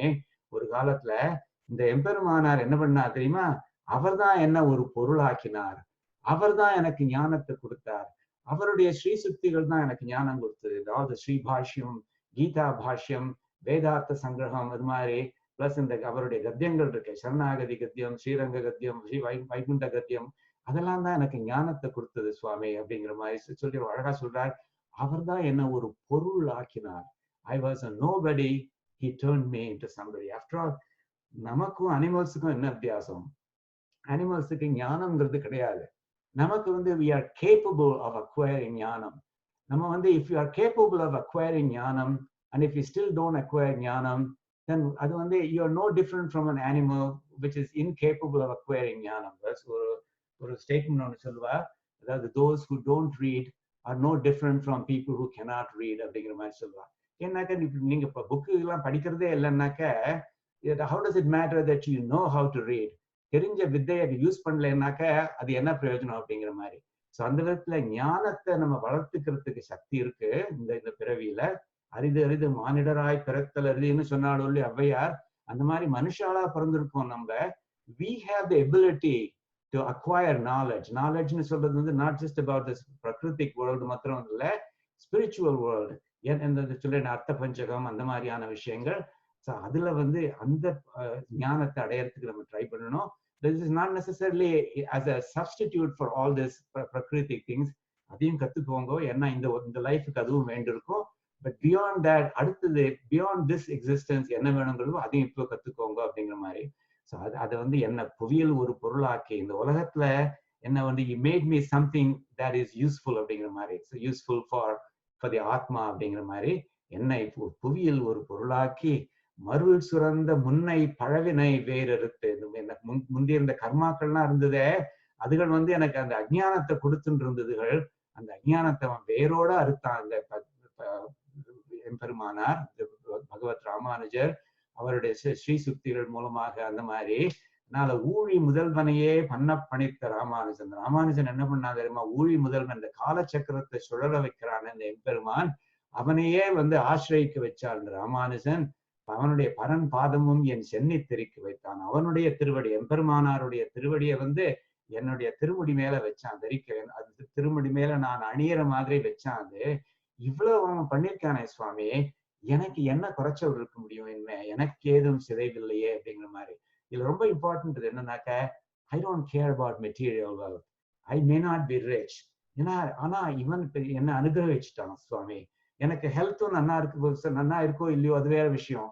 பைசா இருக்கா இல்லையா வேற விஷயம். வீடு இருக்கா, சொத்து இருக்கா, அதெல்லாம் வேற விஷயம். அதெல்லாம் இம்பார்ட்டன்ட் இல்லை. What I have is that greatest treasure in the world. இந்த ராமானுஜருடைய பகவத் ராமானுஜருடைய அருள் எனக்கு கிடைச்சிருக்கு. அவன் தன்னுடைய திருவடிகளை என்னுடைய திருமுடி மேல வச்சுட்டான். அதனால இதை விட எனக்கு என்ன வேணும் சுவாமி? எனக்கு ஏதும் சிதைவில்லையே, குறை ஒன்றும் இல்லை அப்படிங்கிற மாதிரி பாடுறாரு அவர். இந்த வார்த்தை ரொம்ப முக்கியம். பொருள்ங்கிறது ரொம்ப அழகான வார்த்தை. அது பொருள்ங்கிறது லிட்டரலி மீன்ஸ் சப்ஸ்டன்ஸ். பட் ஞானம் இருந்தா தான் உங்களுக்கு சப்ஸ்டன்ஸ் இருக்கு, ஸ்பிரிச்சுவல் நாலேஜ் இருந்தா தான் சப்ஸ்டன்ஸ் இருக்குங்கிற மாதிரி. இதைத்தான் திருவாய்மொழியிலும் ஸ்ரீ நம்மாழ்வார் ரொம்ப அழகா சொல்றார். கருட புல்கொடி சக்கரப்படை வானநாட என் கார்முகில் வண்ணா, பொருளல்லாத என்னை பொருளாக்கி அடிமை கொண்டாய். சுவாமி, நான் ஒரு ஜடமா இருந்தேன் சுவாமி. I didn't have anything in my mind. ஞானம்னாக்க கிலோ என்ன விலைன்னு கேட்டுட்டு இருந்தேன். அப்படிப்பட்ட எனக்கு வந்து ஞானத்தை கொடுத்து என்ன நீர் அடிமை ஆக்கினேரே அப்படின்னு சொல்லிட்டு அவர் மங்களாசாசனம் பண்றார். ஸ்ரீவரமங்கல நகர்ங்கிறது இந்த நாங்குநேரி மானமாமலை அப்படிங்கிற மாதிரி சொல்லுவார். அங்க இருந்து அருள் செய்து அங்க இருக்கும் எம்பெருமானே அரியேன் ஒரு கைமாறே. சுவாமி, நீர் ஒரு car கொடுத்திருந்தேன்னா I would have been able to repay you. எனக்கு ஒரு வீடு வாங்கி கொடுத்திருந்தேன்னாக்கா I would have been able to repay you. But எல்லாத்தையும் விட வசந்த ஞானம்னு ஒண்ணு கொடுத்திருக்காரு, ஸ்பிரிச்சுவல் ஞானம்னு ஒண்ணு கொடுத்திருக்காரு. இதுக்கு நான் எப்படி சுவாமி, how can I repay you அப்படிங்கிற மாதிரி, அரியேன் ஒரு கைமாறே அப்படிங்கிற மாதிரி மனம் நெகிழ்ந்து சொல்றாரு அவர். அதைத்தான் வந்து ஸ்ரீ திருவரங்கத்து முதனாரும் பகவத் ராமானுஜரை பத்தி ரொம்ப அழகா சொல்றாரு அவர். சரியா? So anyway, so he made something out of me அப்படிங்கிற மாதிரி அது.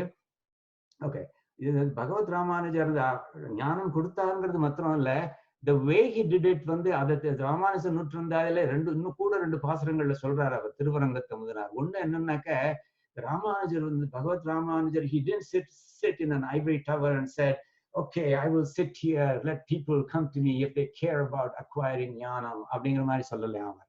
அவர் வந்து மனுஷா பின்னாடி போய் அவளுக்கு ஞானத்தை கொடுத்தார் அப்படிங்கிற மாதிரி சொல்ல போறார் ஒரு பாசுரம்ல. அது மாத்திரம் இல்ல, எம்பெருமானும் ட்ரை பண்ணான். அவன் நிறைய விபவ அவதாரம்லாம் எடுத்துட்டு, விபவ அவதாரம்ங்கிறது கீழே இறங்கி வருது இல்லையா, ராமாவதாரம், கிருஷ்ணாவதாரம், அதெல்லாம் விபவ அவதாரங்கள். அந்த மாதிரி கீழே வந்து இறங்கி வந்து அவன் அவதாரங்கள் எடுத்து இந்த உலகத்தை சீர்திருத்தறதுக்குன்னு அவன் எவ்வளவோ ட்ரை பண்ணான் சுவாமி. ஆனா அவனால என்ன எம்பெருமானால ஒன்றும் பண்ண முடியல. அந்த எம்பெருமானால பண்ண முடியாத ஒரு விஷயத்த எம்பெருமானார் பண்ணினார் பாருங்கோ. அது எவ்வளவு விசேஷம் அப்படின்னு சொல்லி அதை ரொம்ப அனுபவிச்சு சொல்றாரு இந்த 2 பாசுரங்கள்ல. இதை பார்க்கலாம். அது வந்து என்னன்னாக்கா இங்க சொல்றாரு, இந்த ராமானுஜம் நுற்றந்தாதி பாசுரத்தை சொல்றாரு அவர். அடல் கொண்டன் ஏமியன் ஆருயிர்நாதன் எம்பெருமான டிஸ்கிரைப் பண்றாரு அவர். கையில சக்கரம் வச்சுட்டு இருப்பான் அவன். ஆருயிர்நாதன், எல்லா ஆத்மாக்களுக்கும் அவன் தான் லீடர் அப்படிங்கிற மாதிரி சொல்றாரு அவர். ஆருயிர்நாதன் அன்று ஆரண சொல் கடல் கொண்ட ஒன்பொருள் கண்டளிப்ப. எவ்வளவு அழகா சொல்றாரு பாருங்க. ஆரணம்ங்கிறது வேதம். இது வந்து is referring to the Bhagavad Gita உபதேசத்தை சொல்றாரு. இந்த பகவத்கீதை உபதேசம் பண்ணானே கண்ணன் வந்து, அது எப்படின்னாக்க ஆரணம் வேதத்தோட சொல் கடல். வேதம்ங்கிறது என்ன? It's an ocean of words அப்படிங்கிற மாதிரி. சொல் கடல் அப்படிங்கிறது அந்த கடல் கொண்ட, அதுல ஒளிஞ்சு இருக்கிற அந்த வேத அர்த்தங்கள் இருக்கு, உபனிஷத் அர்த்தங்கள்லாம், அது ஒன் பொருள்னாக்கா ஒசந்த மீனிங், ஒசந்த அர்த்தத்தை கண்டு அதை பொறுக்கி எடுத்து அழிப்ப அதை கொடுத்தான். யாருக்கு கொடுத்தான்? அர்ஜுனனுக்கு கொடுத்தான். And through that to the world கொடுத்தான். இன் வாட் ஃபார்ம் கொடுத்தான்? பகவத்கீதை அப்படிங்கிற ஒரு இதுல ஃபார்ம்ல கொடுத்தானோ இல்லையோ, அன்னைக்கு கொடுத்தான்.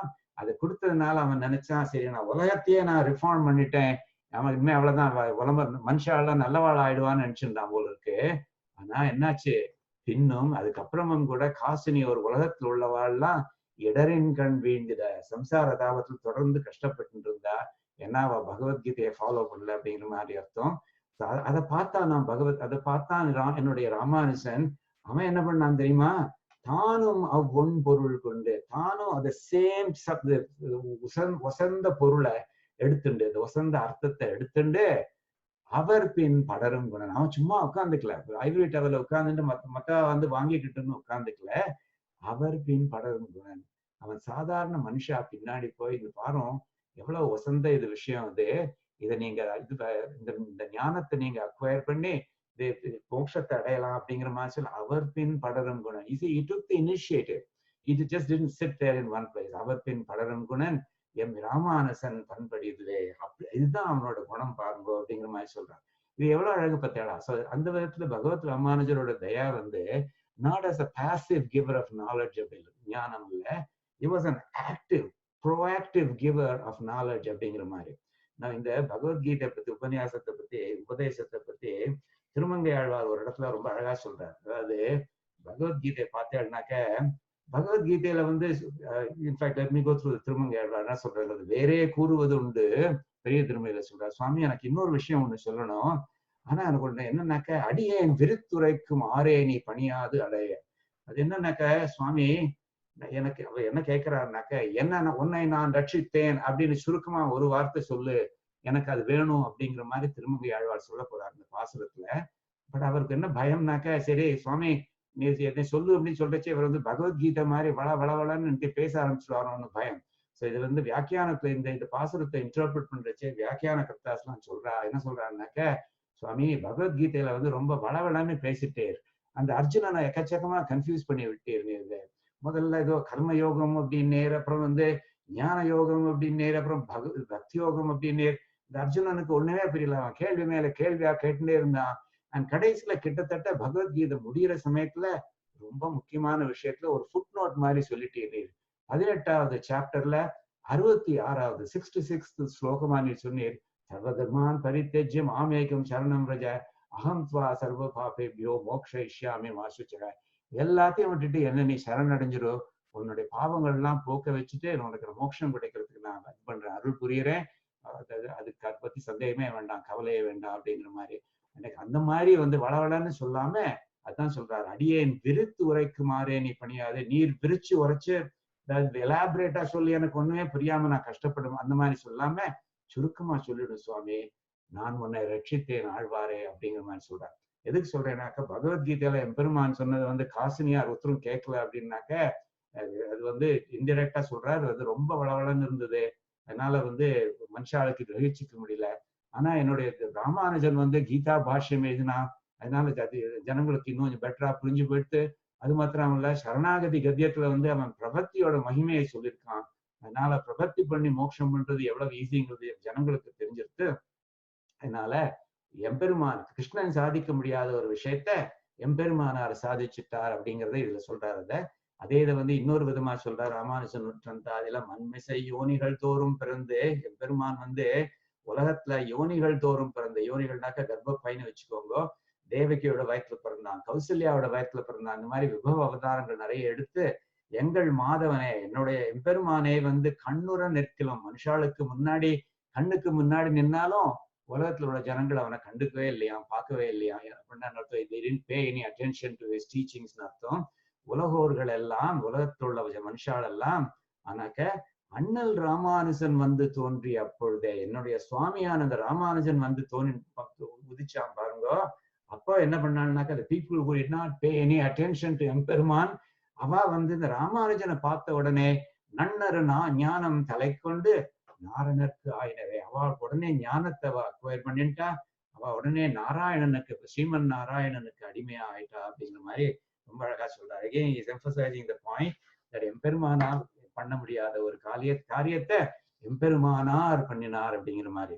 இதை பத்தி இன்னொரு கதையும் சொல்லுவா. அதாவது பகவத் ராமானுஜர் திருக்குறுங்குடி போயிருக்கச்சே, திருக்குறுங்குடி நம்பியே வந்து அவர்கிட்ட கேட்டான் அப்படிங்கிற மாதிரி சொல்வார். ஸோ சுவாமி, நான் சொன்ன அதே விஷயத்தை தான் நீர் சொல்றீர், ஆனா நீர் வந்து மச் மோர் எஃபெக்டிவா சொல்றீரே, என்ன விஷயம், what is the differentiating thing அப்படிங்கிற மாதிரி கேட்டாரா. அதுக்கு பகவத் ராமானுஜர் சொன்னாரா எம்பெருமான் கிட்ட, சுவாமி நீர் வந்து ஃபர்ஸ்ட் பர்சன்ல பேசினீர், ஐ ஆம் கிரேட் லிசன் டு மீ அப்படிங்கிற மாதிரி ஃபர்ஸ்ட் பர்சன்ல சொன்னேன். ஃபர்ஸ்ட் பர்சன்ல சொன்னா ஒருத்தரும் கேட்க மாட்டா, நான் தேர்ட் பர்சன்ல சொன்னேன், he is great listen to him அப்படின்னு சொன்னேன், உடனே எல்லாரும் கேட்டார் அப்படிங்கிற மாதிரி சொல்லுவா. But anyway, that's a kind of a simple explanation for why Bhagavad Ramanuja was more effective. But more importantly, அர்த்தங்களை அழகா சொன்னார் அவர். பிரபத்தி இந்த மாதிரி விஷயங்களை வந்து சரணாகதி கத்தியம் இந்த மாதிரி இதுல வந்து ரொம்ப நல்லா ஹைலைட் பண்ணி சொல்லியிருக்காரு அவர். அதனால he was much more effective அப்படிங்கிற மாதிரி. சரியா? ஸோ அகைன் அவருடைய தயையை பத்தி, உலகத்தை எப்படி வந்து நல்ல வழிகளில் திருத்தினார்ன்றதுக்கு அவருடைய தயைக்கு ஒரு எக்ஸாம்பிள் அதை எடுத்துக்கலாம். ஸோ தயை பத்தி இன்னும் ஒண்ணு பார்க்க போறோம் நாங்க. ஸோ இன்னொரு எக்ஸாம்பிள் yatirAja சப்ததியில. yatirAja சப்ததியில என்ன சொல்றாரு சுவாமி தேசிகன் வந்து என்ன சொல்றாருனாக்க, எம்பெருமானாருடைய தயை இருக்கே அது கங்கை மாதிரி, அது ஒரு பிரவாகம் எடுத்து ஓடுறது அப்படிங்கிற மாதிரி சொன்னார். இதுலயும் வந்து பாருங்க, இவருக்கு சுவாமி தேசிகன் வந்து he cannot resist that slade eye, that effort, that the temptation of employing slade eye, பன்னு சொல்வாள அதை வந்து. ஸோ இங்க வந்து இந்த ஸ்லோகத்திலையும் வந்து என்னன்னாக்க எம்பெருமானாருடைய தயை வந்து கங்கை நதி மாதிரி அப்படின்னு சொல்ல போறாரு. ஸோ அதுல வந்து என்ன பண்ண போறாரு வந்து, first 2 லைன்ஸ்ல he will make certain statements and those statements describe both Ganga as well as எம்பெருமானார் அப்படிங்கிற மாதிரி. ஸோ கிட்டத்தட்ட what he tried to do earlier, but he's not going to go all the way to the extent of saying therefore எம்பெருமான் equals அப்படின்னு, but he's going to say that the Ganga is therefore எம்பெருமானார் அப்படின்னு சொல்ல போறார் அவர். So இதுல என்ன சொல்றாருன்னு பார்க்கலாம். இங்கேயும் பாருங்க, you will see that sentences can be interpreted in 2 different ways. savitri muktanam, savitri muktanamna அர்த்தம், savitrina produces, முக்தானாம்னா என்ன அர்த்தம், முக்தானாம்னாக்க முத்துக்கள்னு ஒரு அர்த்தம் எடுத்துக்கலாம். ஸோ கங்கைன்னு நினைச்சுட்டேன்னா, கங்கையை பத்தி டிஸ்கிரைப் பண்றதுன்னு நினைச்சுட்டேன்னாக்க, கங்கை வந்து முத்துக்களை கொண்டு வருதான், முத்து மணி அப்படி மாதிரி சொல்வாள் இல்லையா, காவேரி கூட அந்த மாதிரி கொண்டு வருதுன்னு பாசுரங்கள்ல சொல்லுவார். அதே மாதிரி இவர் சொல்றார், கங்கை வந்து இந்த ஹிமாலயாஸ்ல இருந்து வறட்சியை வந்து நல்ல மணிகள் முத்துக்கள் அதெல்லாம் கொண்டு வருது அப்படிங்கிற மாதிரி. ஸோ சவித்ரி முக்தானாம், கங்கை பத்தி சொல்றச்சே it produces முத்துக்கள், produces pearlsங்கிற அர்த்தத்தை எடுத்துக்கணும். பட் ஆனாக்க it also describes Ramanujar if you interpret muktanam as முக்தர்கள். முக்தர்கள்னா என்ன, people who have attained moksham அப்படிங்கிற மாதிரி.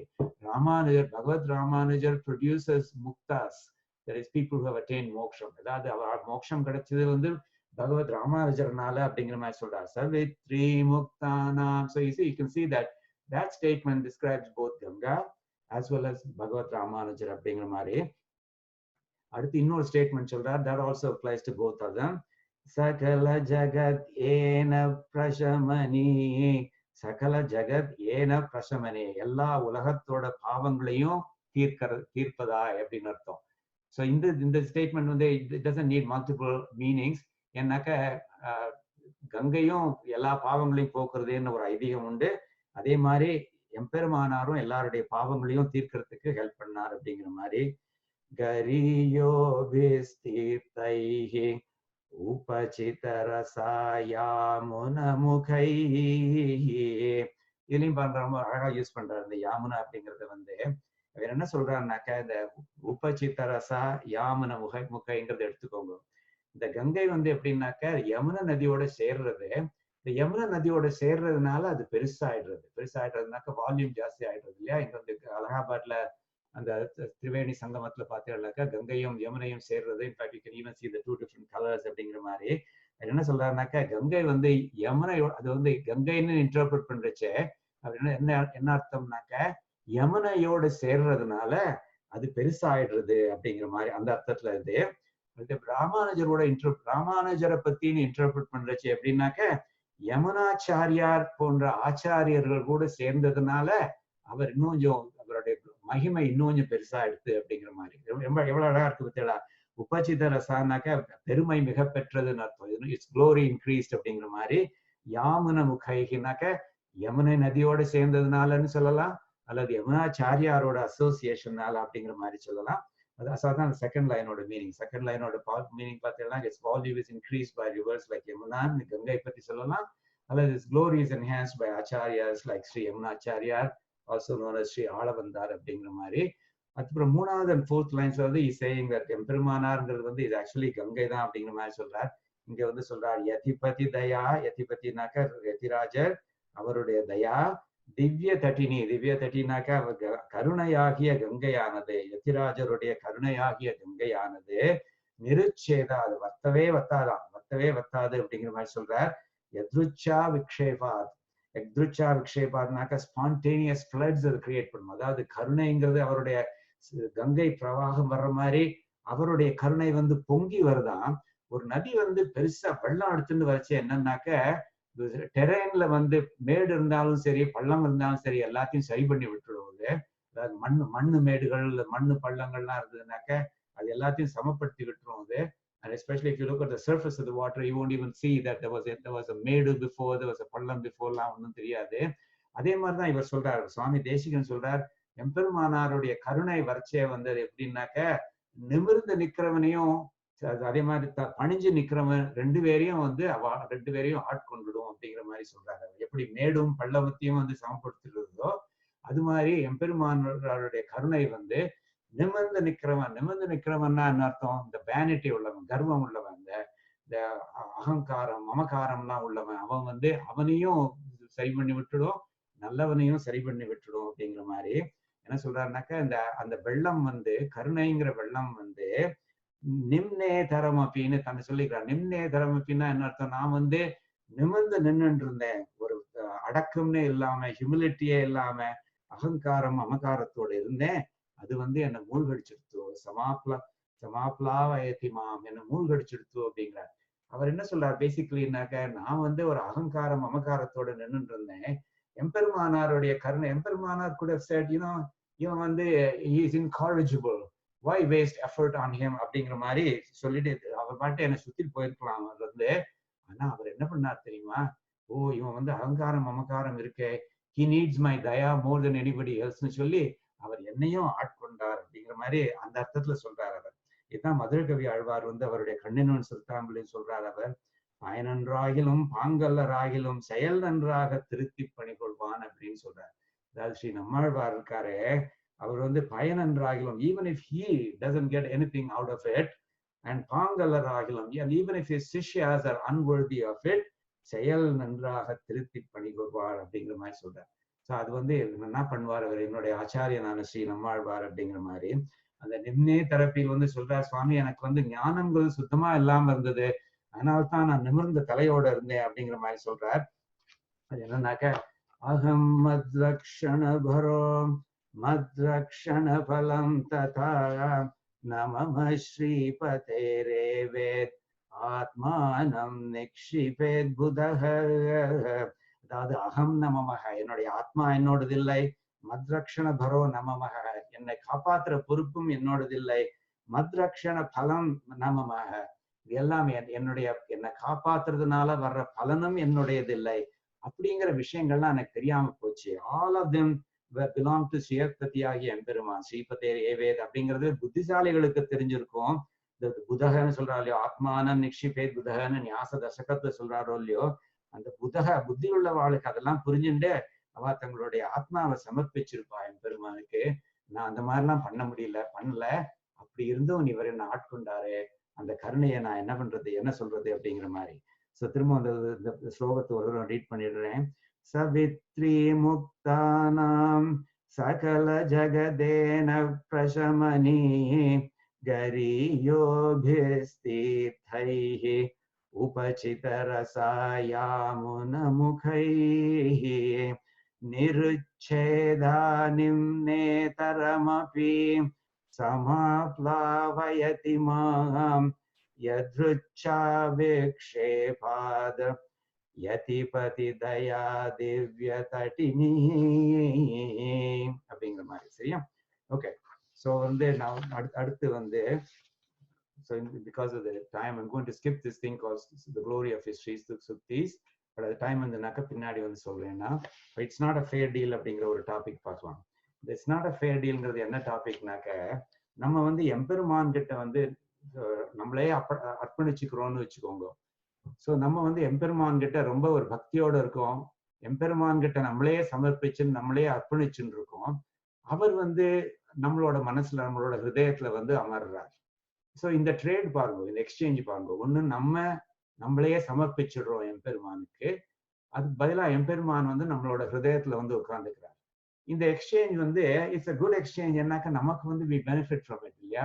பட் நிறைய ஆழ்வார்கள், நாயன்மார்கள் அவெல்லாம் இதை பத்தி திங்க் பண்ணி பார்த்து சொல்லியிருக்கா, ஓ இந்த exchange it's not a fair deal. எப்படி, how can it be a fair deal அப்படிங்கிற மாதிரி பாவம் அது ஒரு கில்ட் ஃபீலிங் வருது வாழ்க்கை. அதாவது மோர் than the happiness that they get from that exchange, ஐயோ அந்த எம்பெருமான் மனசுல உட்கார்ந்துட்டானே, ஒரு கங்கை நதி சாக்கடையோட சேரலாமா அப்படிங்கிற மாதிரியான ஒரு தாட்டை வாழ்க்கை வந்துடுறது. நான் எம்பெருமான இது பண்றது தோஷமாக்கிட மாட்டேனா, அதே மாதிரி எம்பெருமானார் என்னுடைய மனசுல ஹிருதயத்துல உட்கார்ந்துட்டாருனாக்க அப்புறம் நான் அவருக்கு தோஷத்தை உண்டு பண்ண மாட்டேன், நம்ம பண்ணிடுவேனோ அப்படிங்கிற பயம். ஸோ அந்த பயத்தை இது சொல்றாரு அவர். இது நிறைய பாசுரங்கள்ல பார்க்கலாம். அது இந்த சைவைட் நாயன்மார் மாணிக்க வாசகர் சொல்றார், சிவபெருமான் கிட்ட பேசுறாரு. என்ன அழகா சொல்றாரு பாருங்க. ஓ சங்கரா, தந்தது உந்தன்னை கொண்டது என் தன்னை சங்கரா ஆர்கொலோ சதுர. சுவாமி, நானும் நீரும் ஒரு எக்ஸ்சேஞ்ச் ஒண்ணு பண்ணிட்டோம். கொண்டது என் தன்னை, நீர் என்ன எடுத்துட்டேன். நீர் என்னையே சமர்ப்பிச்சேன் உமக்கு, அர்ப்பணிச்சேன் உமக்கு. அதனால கொண்டது என் தன்னை, what you took was me. தந்தது உன் தன்னை, what you gave me was you your self. And இந்த எக்ஸ்சேஞ்ச பாருங்க சுவாமி. சங்கரா ஆர்கொலோ சதுரர். பேஸ்ட் ஆன் திஸ் எக்ஸ்சேஞ்ச் நீ சொல்லும் சுவாமி, நம்ம ரெண்டு பேர்ல யாரு புத்திசாலி, who got the better deal அப்படிங்கிற மாதிரி சொல்ற. திரும்ப சொல்ற கை goes on to say, அந்தமன்றில்லா ஆனந்தம் பெற்றேன். இந்த எக்ஸ்சேஞ்ச்ல எனக்கு என்ன கிடைச்சதுன்னாக்க, ஒரு முடிவே இல்லாத ஒரு ஆனந்தம், பிளிஸ் கிடைச்சது. உனக்கு என்ன கிடைச்சது சுவாமி, கேன் யூ டெல் மீ அப்படிங்கிற மாதிரி ஒரு குறும்போட கேட்கிறார். யாது பெற்றது ஒன்று என்பால், எங்கிட்ட இருந்து உனக்கு என்ன கிடைச்சது சுவாமி அப்படிங்கிற மாதிரி சொல்றார். ஏன்னா it's not a fair deal இல்லையா? ஸோ அதுதான் இவரும் சொல்றார். Ramanuja நூற்றந்தாதியில திருவரங்கத்த முதனார் he says that with a lot of guilt feeling.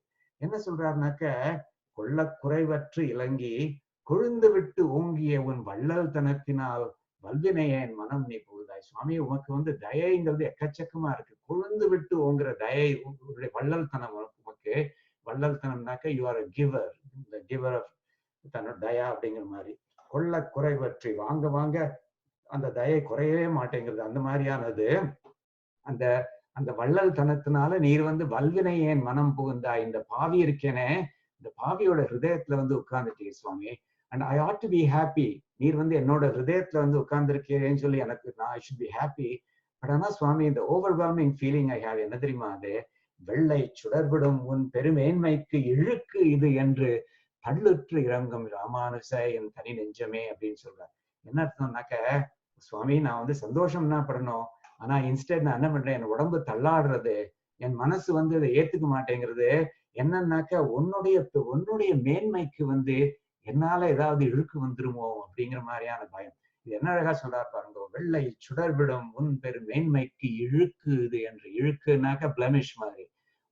எத்தனை வார்த்தைகள் இங்கிலீஷ்ல எபிதெட்ஸ்னு சொல்லுவா. எபிதெட்ஸ்னாக்க டிஸ்கிரிப்டர்ஸ். இது எப்படி அழகா சொல்றாரு பாருங்க, மேன்மைக்கு இழுக்குன்னு சொல்லிருக்கலாம், உம்முடைய குளோரிக்கு அது பிளமிஷ் அப்படிங்கிற மாதிரி சொல்லலாம். அதை விட பெருமேன்மைக்கு இழுக்குன்னு சொல்றாரு. அதுல வந்து you can see that every word being added adds to the beauty. மேன்மைக்கு இழுக்கு, பெருமேன்மைக்கு இழுக்கு, சுடர்விடும் பெருமேன்மைக்கு இழுக்கு, வெள்ளை சுடர்விடும் உன் பெருமேன்மைக்கு இழுக்கு. அப்படி ஆட் பண்ணிட்டே போறார். That's the beauty of the poet in tiruvarangattu amudanAr. அதான் சொல்றேனே, இந்த பிரபந்தங்கள் படிக்கிறச்சே அதனுடைய அர்த்தங்கள் அது வந்து நம்மளை கவரும். பட் அந்த கவி லயம் இது நயம் இருக்க, அந்த கவி நயம் சில சமயங்கள்ல வந்து நம்மளா எவ்வளவுதான் நம்ம try to focus on the meaning, அந்த கவி நயம் வந்து நம்மளுக்கே தெரியாம நம்மளோட இதயத்தை திருடிடும். அந்த மாதிரி வெள்ளை சுடர்விடும் உன் பெரு மேன்மைக்கு இழுக்கு இது என்று தள்ளுற்றிறங்கும் ரமானுஜா என் தனி நெஞ்சமே அப்படின்னு சொல்றாரு. சுவாமி நீர் என்னோட ஹிருதயத்துல வந்து சேர்ந்துட்டீர், ரொம்ப சந்தோஷம் சுவாமி.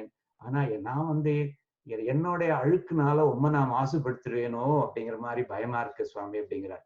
எத்தான் திருவாய்மொழியிலையும் வந்து நம்மாழ்வார் அழகா சொல்றாரு, அம்மான ஆழிப்பிரான் அந்த எம்பெருமான் இருக்கானே, அவனும் நானும் எப்படி சுவாமி, we are not even in the same league அப்படிங்கிற மாதிரி சொல்றாரு. அவன் எவ்விடத்தான் யான் யார், அவன் எங்கேயோ இருக்கான் சுவாமி, யான் யார் நான் எங்க இருக்கேன். இவ்வளவு we are so unequal.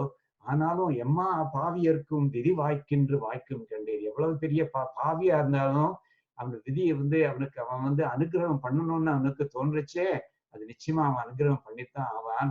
நான் வந்து என்ன பண்ணேன் தெரியுமா சுவாமி, கைமா துன்பு ஒழித்தா என்று கைதலை பூசலிட்டே, அந்த கஜேந்திரனுடைய கஷ்டத்தை நீ ஒழிச்சியே அப்படின்னு சொல்லி நான் எல்லாரும் மத்தவா சொல்றாங்கிறதுக்காண்டி சும்மா பேருக்கு என் தலைமையில கையை வச்சுட்டு நான் உன்னை ஸ்தோத்திரம் பண்ற மாதிரி பண்ணேன். ஆனா அப்படி பண்றச்சே எனக்கு என்னாச்சு தெரியுமா, மெய் மாலாய் ஒழிந்தேன் எம்பிரானும் என் மேலானே. அந்த பொய் அன்பு வந்து நிஜம் அன்பா டிரான்ஸ்ஃபார்ம் ஆயிடுச்சு. மெய் மாலாய் ஒழிந்தேன் அப்படிங்கிறது. இந்த ஒழிந்தேங்கிற வார்த்தை வந்து ரொம்ப அழகான வார்த்தை. அது நம்ம வந்து when we use it, நம்ம ஒழிஞ்சு போ அப்படிங்கிற மாதிரி நம்ம நெகட்டிவ் கானோட்டேஷன்ல யூஸ் பண்றோம். பட் ஆழ்வார்கள் வந்து இந்த ஒழிந்தேங்கிற வார்த்தையை வந்து ரொம்ப பியூட்டிஃபுல்லா யூஸ் பண்ணிருக்காரு. இது சொல்றாரு, மெய் மாலாய் ஒழிந்தேன். ஒழிந்தேன்னாக்கா என்னவே irretrievably transformed அப்படிங்கிற மாதிரி நினைச்சுக்கோங்க. பெருமாள் திருமொழியிலையும் குலசேகர ஆழ்வார் சொல்றார், மையல் கொண்டு ஒழிந்தேன் எந்த மாலுக்கு அப்படின்னு. எனக்கு மையல் வந்துடுத்து, and now hereafter I am irretrievably lost in that அப்படிங்கிற மாதிரி. ஸோ மையல் கொண்டு ஒழிந்தேன் எந்த மாலுக்கு அப்படிங்கிற மாதிரி சொல்றார். மெய்மாலாய் ஒழிந்தேன் எம்பிரானம் என் மாலை அப்படிங்கிற மாதிரி, மேலானே அப்படிங்கிற மாதிரி. இன்னொரு பாசுரத்துலயும் அதே ஃபீலிங் எக்ஸ்பிரஸ் பண்றார் திருவாய்மொழியில. ஈசன் வானவர்க்கு என்பன் என்றால் அது தேசமோ திருவேங்கடத்தானுக்கு அப்படிங்கிறார். அதாவது நான் வந்து சொல்லுவேன், நம்மாழ்வார் சொல்றாரு, எம்பெருமானை வந்து எப்படி சொல்லி புகழ்ந்தாக்க அது வந்து மோஸ்ட் அப்ரோப்ரியேட்டா இருக்குங்கிறதுக்கு அவரே ஒரு கேள்விகள் கேட்டு பதில் சொல்லிக்கிறார். ஈசன் வானவர்க்கு என்பன், ஒரு விதத்துல அவர் எப்படி புகழலாம்னாக்க, வானத்துல இருக்காட நித்திய சூரிகள்லாம் அவளுக்கெல்லாம் கூட லார்ட் அவன் தான், ஈசன் வானவர்க்கு என்பன் அப்படின்னு அவனை புகழலாம். That would be true. அது அவனுடைய பரத்வத்தை காமிக்கும். பட் அது தேசமோ திருவேங்கடத்தானுக்கு. தேசமோனாக்கா is there a great compliment for him for this திருவேங்கடத்தான். இவன் வந்து நித்திய சூரியர்களுக்கெல்லாம் தலைவனாகும் அப்படின்னு நான் சொன்னாக்க அது என்ன பெரிய காம்ப்ளிமெண்டா சுவாமி? இன்ஸ்டெட், ஈசனே நிறைவு ஒன்றும் இல்லேன் என் கண் பாசம் வைத்த பரம்சுடர் ஜோதிக்கே. இன்ஸ்டெட் சுவாமி, நான் வந்து ஒரு பாவி, நான் ஒரு நீச்சன், ஒரு குணம்ங்கிறது கொஞ்சமே இல்லாதவன், நிறைவு ஒன்றும் இல்லைன், அப்படிப்பட்டவன் என் மேல அன்பு வச்சிருக்கானே அப்படின்னு சொல்லி நான் அவனை புகழ்ந்தேன்னாக்க, அதாவது அவனுடைய வாத்சல்யம், சௌலபியம், சௌசீல்யம் அந்த மாதிரியான குணங்களை புகழ்ந்தேன்னாக்க அது what a great compliment it is. It's much greater than complimenting his பரத்வம் இல்லையா அப்படிங்கிற அர்த்தத்துல சொல்றாரு. ஈசன் வானவர்க்கு என்பன், ஆமா எல்லாருக்கும் நித்திய சூரியர்களுக்கு தான் லார்ட் அப்படின்னு சொல்லலாம். அது என்ன பெருமையா சுவாமி அவருக்கு? அதை விட பெருமை என்னன்னாக்க, என்ன மாதிரி நீச்சனையும் என்ன மாதிரி குணமே இல்லாத ஒத்தனையும் அவங்க அந்த மாதிரி ஒரு ஆள்கிட்ட கூட அவன் அன்பு வச்சானே. அப்படிப்பட்ட இந்த வாத்சல்யம், சௌலபியம், அந்த மாதிரி குணங்கள்லாம், சௌசீல்யம், இந்த மாதிரியான குணங்கள்லாம் இருக்கு. அதுதான் அதை வச்சு புகழறது தானே பெருசு அப்படிங்கிற அர்த்தத்தை சொல்றாரு. சரியா? ஓகே. ஸோ அடுத்து ஒரு இஸ் அடியார்ஸ் ஆர் மை மாஸ்டர்ஸ் அப்படிங்கிற மாதிரி இன்னொரு 2 டாபிக் சொல்லிட்டு நான் அதோட முடிச்சுக்கலாம் அந்த சீரிஸ். அதனால I hope you have the patience to wait. So அவர் என்ன சொல்றாருனாக்கா, இஸ் அடியார்ஸ் ஆர் மை மாஸ்டர்ஸ், அதாவது ராமானுஜருடைய அடியவர்கள் வந்து என்னுடைய அவளுக்கு நான் அடிமை அப்படிங்கிற அர்த்தத்துல ஒன்று பார்க்க போறோம் நம்ம. இது வந்து என்ன சொல்லியிருக்காரு, இது வந்து முதல்ல ஸ்டார்ட் வித் திஸ் பெரிய திருமொழி. பெரிய திருமொழியில வந்து திருமங்கை ஆழ்வார் சொல்றார், நான் சொல்லியிருக்கேன் உங்களுக்கு ஏற்கனவே, திருமங்கை ஆழ்வார் தான் is the greatest expert on Thirumantram. ஏன்னாக்கா எம்பெருமான் கிட்டே திருமந்திர உபதேசம் சொன்னவர், வாங்கிட்டு வரவர்.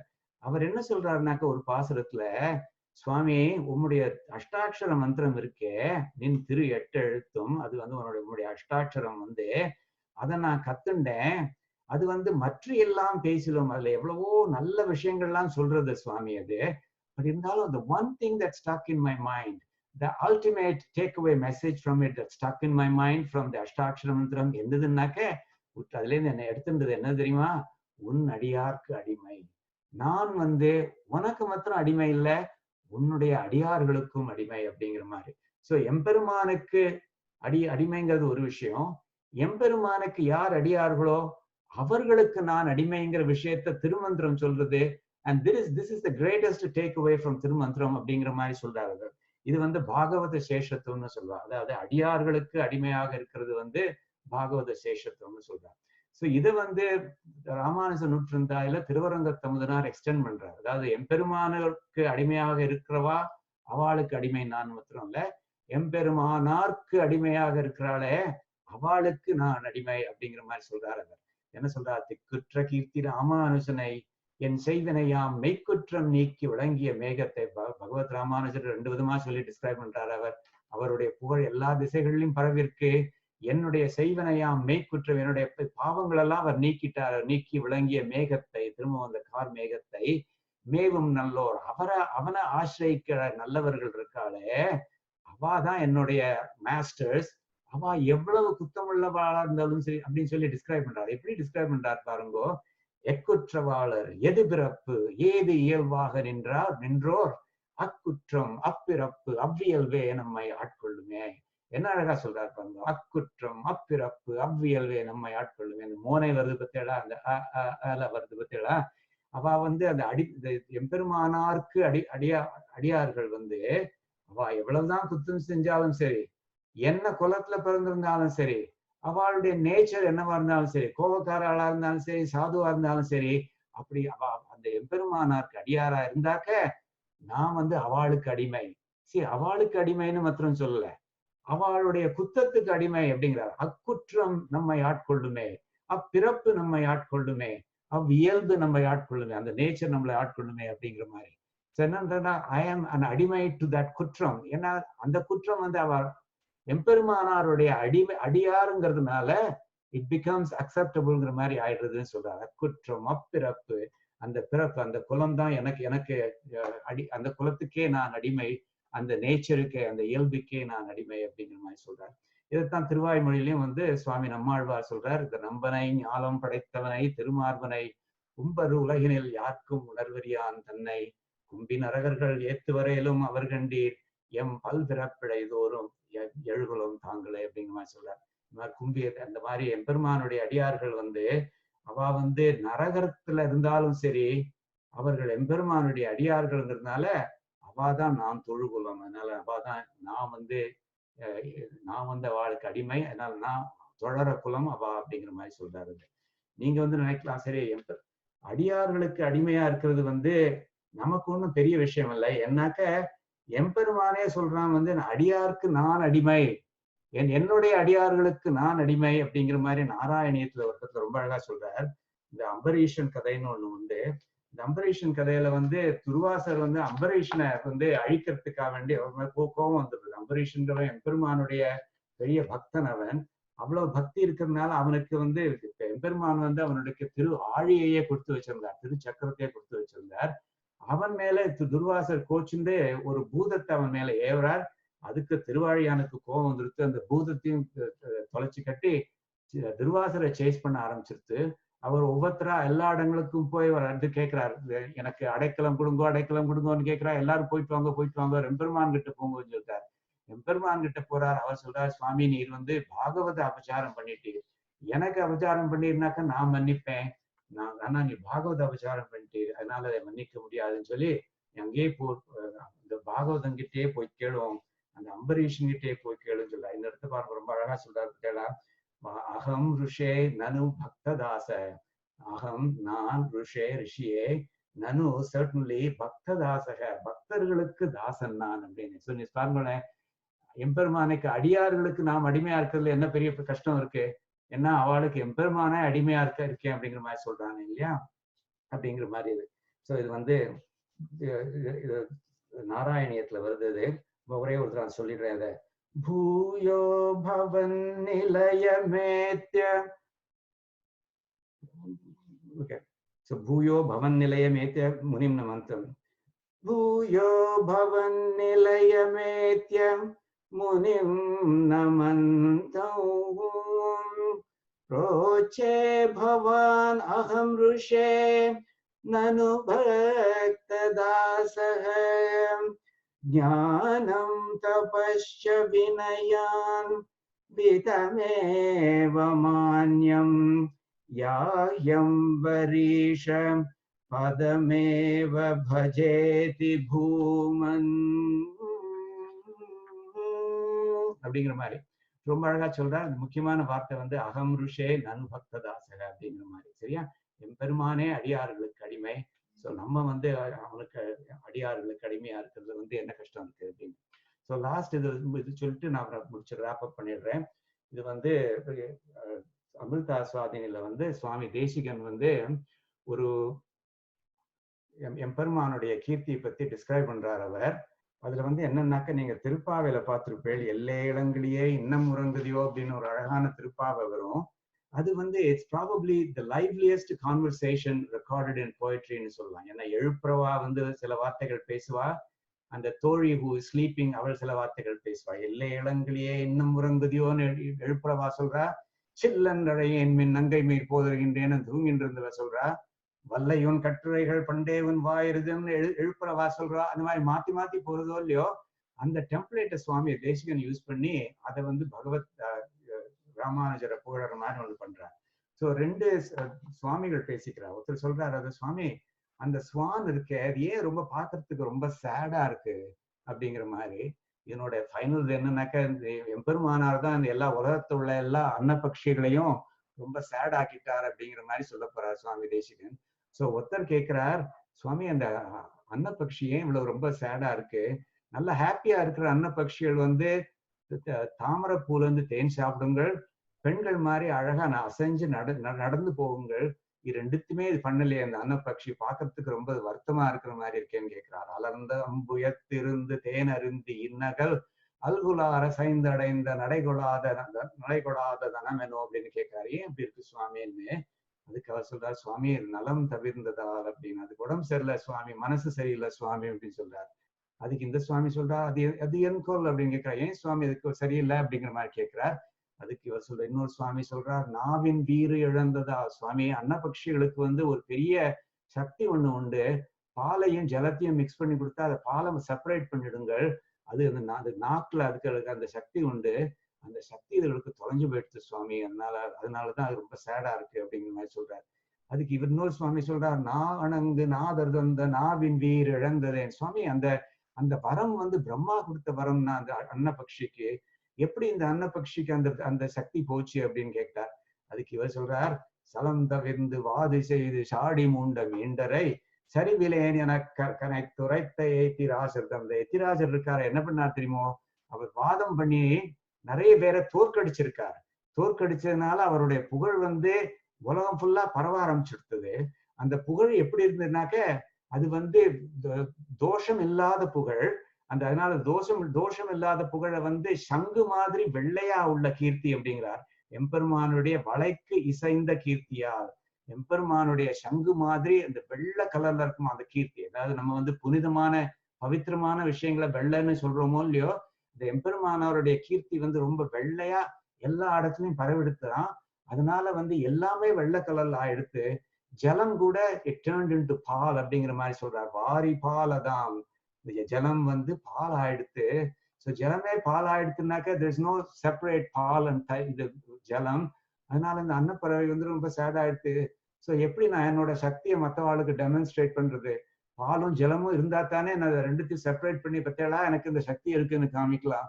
உலகமே ஃபுல் அது ஜலமே இல்லாம பெரும் பால் மாத்திரம் இருந்ததுனாக்க எப்படி நான் அந்த சக்தியை டெமான்ஸ்ட்ரேட் பண்ணி காமிக்க முடியும் அப்படிங்கிற மாதிரி சொல்லி ரொம்ப சேட் ஆயிடுத்துங்கிற மாதிரி சொல்றார். ஜலம் தவிர்ந்து வாது செய்து சாடி மூண்ட மெண்டரை சரிவிலேன் எனக்கனை துரைத்த ஏத்தி ராசதம் வலம் தருங்கை நாயனார் வளைக்க செய்த கீர்த்தியால் வாரி பால தாமதென்றும் ஆசில் வாழி வாழி அப்படின்னு சொல்றாரு அவர். சரியா? Okay, so now I'll just go to the final slide, concluding salutation. So இதுல வந்து basically நான் அந்த yatirAja vimSatiல ஸ்ரீ மணவாள மாமுனிகளோட ஸ்லோகம் ஒண்ணு கோட் பண்ணி அதோட முடிக்க போறேன். அதுல அவர் சொல்ல போறாரு வந்து, சுவாமி என்னோட வாக்கு காயம், மனசு வாக்கு காயம் 3 நாளையும் உண்மை எப்பவும் துதிச்சுட்டே இருக்கணும் அப்படிங்கிற மாதிரி சொல்றார். அதோட நான் முடிக்க போறேன். ஸோ அதுக்கு வந்து ஒரு உபநிஷத்துல சொல்றது, விசித்திர தேக சம்பத்தி ஈஸ்வராய நிவேதிதம் பூர்வமேவ கிருத பிரம்மன் ஹஸ்தபாதாதி சம்யுக்தா. அதாவது நமக்கு எம்பெருமான் கொடுத்திருக்கிற கையிலேருந்து கால் வரைக்கும் உள்ள விஷயங்கள் எல்லாமே, அங்கங்கள் எல்லாமே அவனுடைய சேவைக்கு யூஸ் பண்றதுக்காக அப்படிதான் கொடுத்துருக்கு அப்படிங்கிற மாதிரி சொல்றது. அதைத்தான் அவர் மணவாள மாமுனிகள் சொல்ல போறார். எல்லாத்தையும் வந்து எம்பெருமானுடைய சர்வீஸ்க்குன்னு இருக்கட்டும், உம்முடைய சர்வீஸ்க்கு நான் அதை யூஸ் பண்ணணும், அதுக்கு எனக்கு வரம் கொடும் அப்படிங்கிற மாதிரி சொல்றார் அவர். இதைத்தான் முதல் திருவந்தாதியில வந்து பொய்கை ஆழ்வாரும் அழகா சொல்றார். தோளவனை எல்லால் தொழா, எனக்கு தோல் இருக்கே சுவாமி, அந்த தோளோட ஒரே பர்பஸ் என்னன்னாக்க அவனை தொழணும், எம்பெருமான தொழணும், அதுதான் எம்பெருமான சேவிக்கணும், அதுதான் அவனோட பர்பஸ். என் செவி இரண்டும் கேளவனது இன்மொழியே கேட்டிருக்கும். என்னோட காதுகளோட பர்பஸ் என்னன்னாக்க அந்த ஸ்ரீயப்பதி ஆகிய எம்பெருமான் இருக்கானே அவனை பத்திய நல்ல வார்த்தைகள் கேட்டு இருக்கணும். நாக்கு என்ன பண்ணணும்னாக்க நாளும் கோல் நாக அணையான் குறைகளே கூறுவதே. அந்த ஆதிசேஷனை படுக்கையா கொண்டு இருக்கானே அந்த எம்பெருமான், அவனுடைய திருவடிகளை பத்தியே பேசின்னு இருக்கணும், குறைகளே கூறுவதே. அதுதான் எனக்கு இருக்கிற அங்கங்களுக்கு உண்டான பர்பஸ் இன் லைஃப். நாணாமை நல்ல எண்ணயம், இதை தவிர மற்ற அல்பமான பிரகிருதி விஷயங்கள்ல என்னோட மனசை செலுத்த மாட்டேன் அப்படிங்கிற மாதிரி சொல்றார் அவர். அதுதான் ராமானுஜ நூற்றந்தாதியிலையும் திருவரங்கத்து முதனார் சொல்றார், ராமானுஜன் புகழ் அன்றி என்வாய் கொஞ்சி பரவகில்லாது என்ன வாழ்வு கூடியதே. ராமானுஜனுடைய புகழை பத்தி தான் என்னோட வாய் பேசும், அதை தவிர வேற ஒண்ணுமே பேசாது அப்படின்னு சொல்லிட்டு ரொம்ப ஆஹா என்ன அழகான வாழ்க்கை இது, இந்த வாழ்க்கை எனக்கு கிடைச்சதே அப்படிங்கிற மாதிரி சொல்லி ரொம்ப ரொம்ப மனசுக்குள்ள சந்தோஷப்படுறார் அவர். ஸோ இந்த ஒரு ஸ்லோகத்தை சொல்லிட்டு நம்ம முடிச்சுடலாம். இது வந்து மணவாள மாமுனிகளோட ஸ்லோகம். அது நித்யம் யதீந்திர தவ திவ்ய வபுஸ்மிருதௌ மே சக்தம் மனோபவது வாக்குண கீர்த்தனே சௌ கிருத்யம் சதாஸ்ய கரணே து கரத்வயஸ்ய விருத்யந்தரேஸ்து விமுகம் கரணத்ரயம் ச. என்ன சொல்றாருனாக்க, சுவாமி என்னுடைய மனசு வந்து எப்பவும் உம்முடைய திருமேனியே நினைச்சுட்டு இருக்கணும், என்னுடைய வாக்கு வந்து எப்பவும் உம்முடைய கல்யாண குணங்களையே பேசிட்டு இருக்கணும் சுவாமின்னு எம்பெருமானார்கிட்ட சொல்றார் அவர். என்னுடைய கை ரெண்டும் சுவாமி உமக்கு பண்ற தாச கைங்கரியங்கள்லயே ஈடுபட்டு இருக்கணும், இதுதான் என்னோட ஆசை சுவாமி. இதை தவிர வேற ஒண்ணுத்துலயும் என்னோட மனசு வாக்கு காயம் இதெல்லாம் ஈடுபடாமல் இருக்கிறதுக்கு நீர்தான் அருள் புரியணும் சுவாமின்னு அப்படின்னு சொல்றார். தூயோமாய் வந்து நாம் தூமலர் துவி தொழுது வாயினால் பாடி மனத்தினால் சிந்திக்கன்னு ஸ்ரீ ஆண்டாள் வந்து எம்பெருமானுக்கு வேண்டி நம்மளுடைய மனசு வாக்கு காயம் எப்படி யூஸ் பண்ணணும்னு சொன்னாலும் இல்லையோ, அதே மாதிரி இவர் ஸ்ரீ மணவாள மாமுனிகள் சொல்றார், உமக்கு தாச கைங்கரியம் பண்றதுலேயே என்னுடைய மனசு வாக்கு காயம் எல்லாம் ஈடுபட்டு இருக்கணும் சுவாமி, அதுக்கு நீர் தான் அருள் புரியணும் அப்படிங்கிற மாதிரி சொல்றார். ஸோ அந்த ஸ்லோகத்தோட நம்ம இந்த உபன்யாசத்தை நான் முடிச்சுக்கிறேன்னா, ஞாபகம் வச்சுக்கோங்க, காக்கை வாயிலும் கட்டுரை கொள்வீர் அப்படிங்கிற மாதிரி நினைச்சுட்டு இருக்கேன். அதை நீங்க அப்ரிஷியேட் பண்ணுவேன் நினைச்சுட்டு இருக்கேன். ஸோ ஸ்ரீ ஆழ்வார் எம்பெருமானார் தேசிகன் திருவடிகளை சரணம். கவிதார்க்கிக சிம்ஹாய கல்யாண குணசாலனே ஸ்ரீமதே வெங்கடேஷாய வேதாந்த குரவே நமகன்னு சொல்லி முடிச்சுக்கிறேன். ஸோ எனக்கு ஹெல்ப் பண்ண என்னுடைய தாய் தந்தை, என்னுடைய ஒய்ஃபோட தாத்தா, and the Heritage of India Classes students, they've all been inspiration to me. So அவ எல்லாருக்கும் என்னுடைய பிரணாம்ஸ் சொல்லிட்டு இந்த உபன்யாசத்தை நான் முடிச்சுக்கிறேன். சர்வம் கிருஷ்ணார்ப்பணமஸ்து.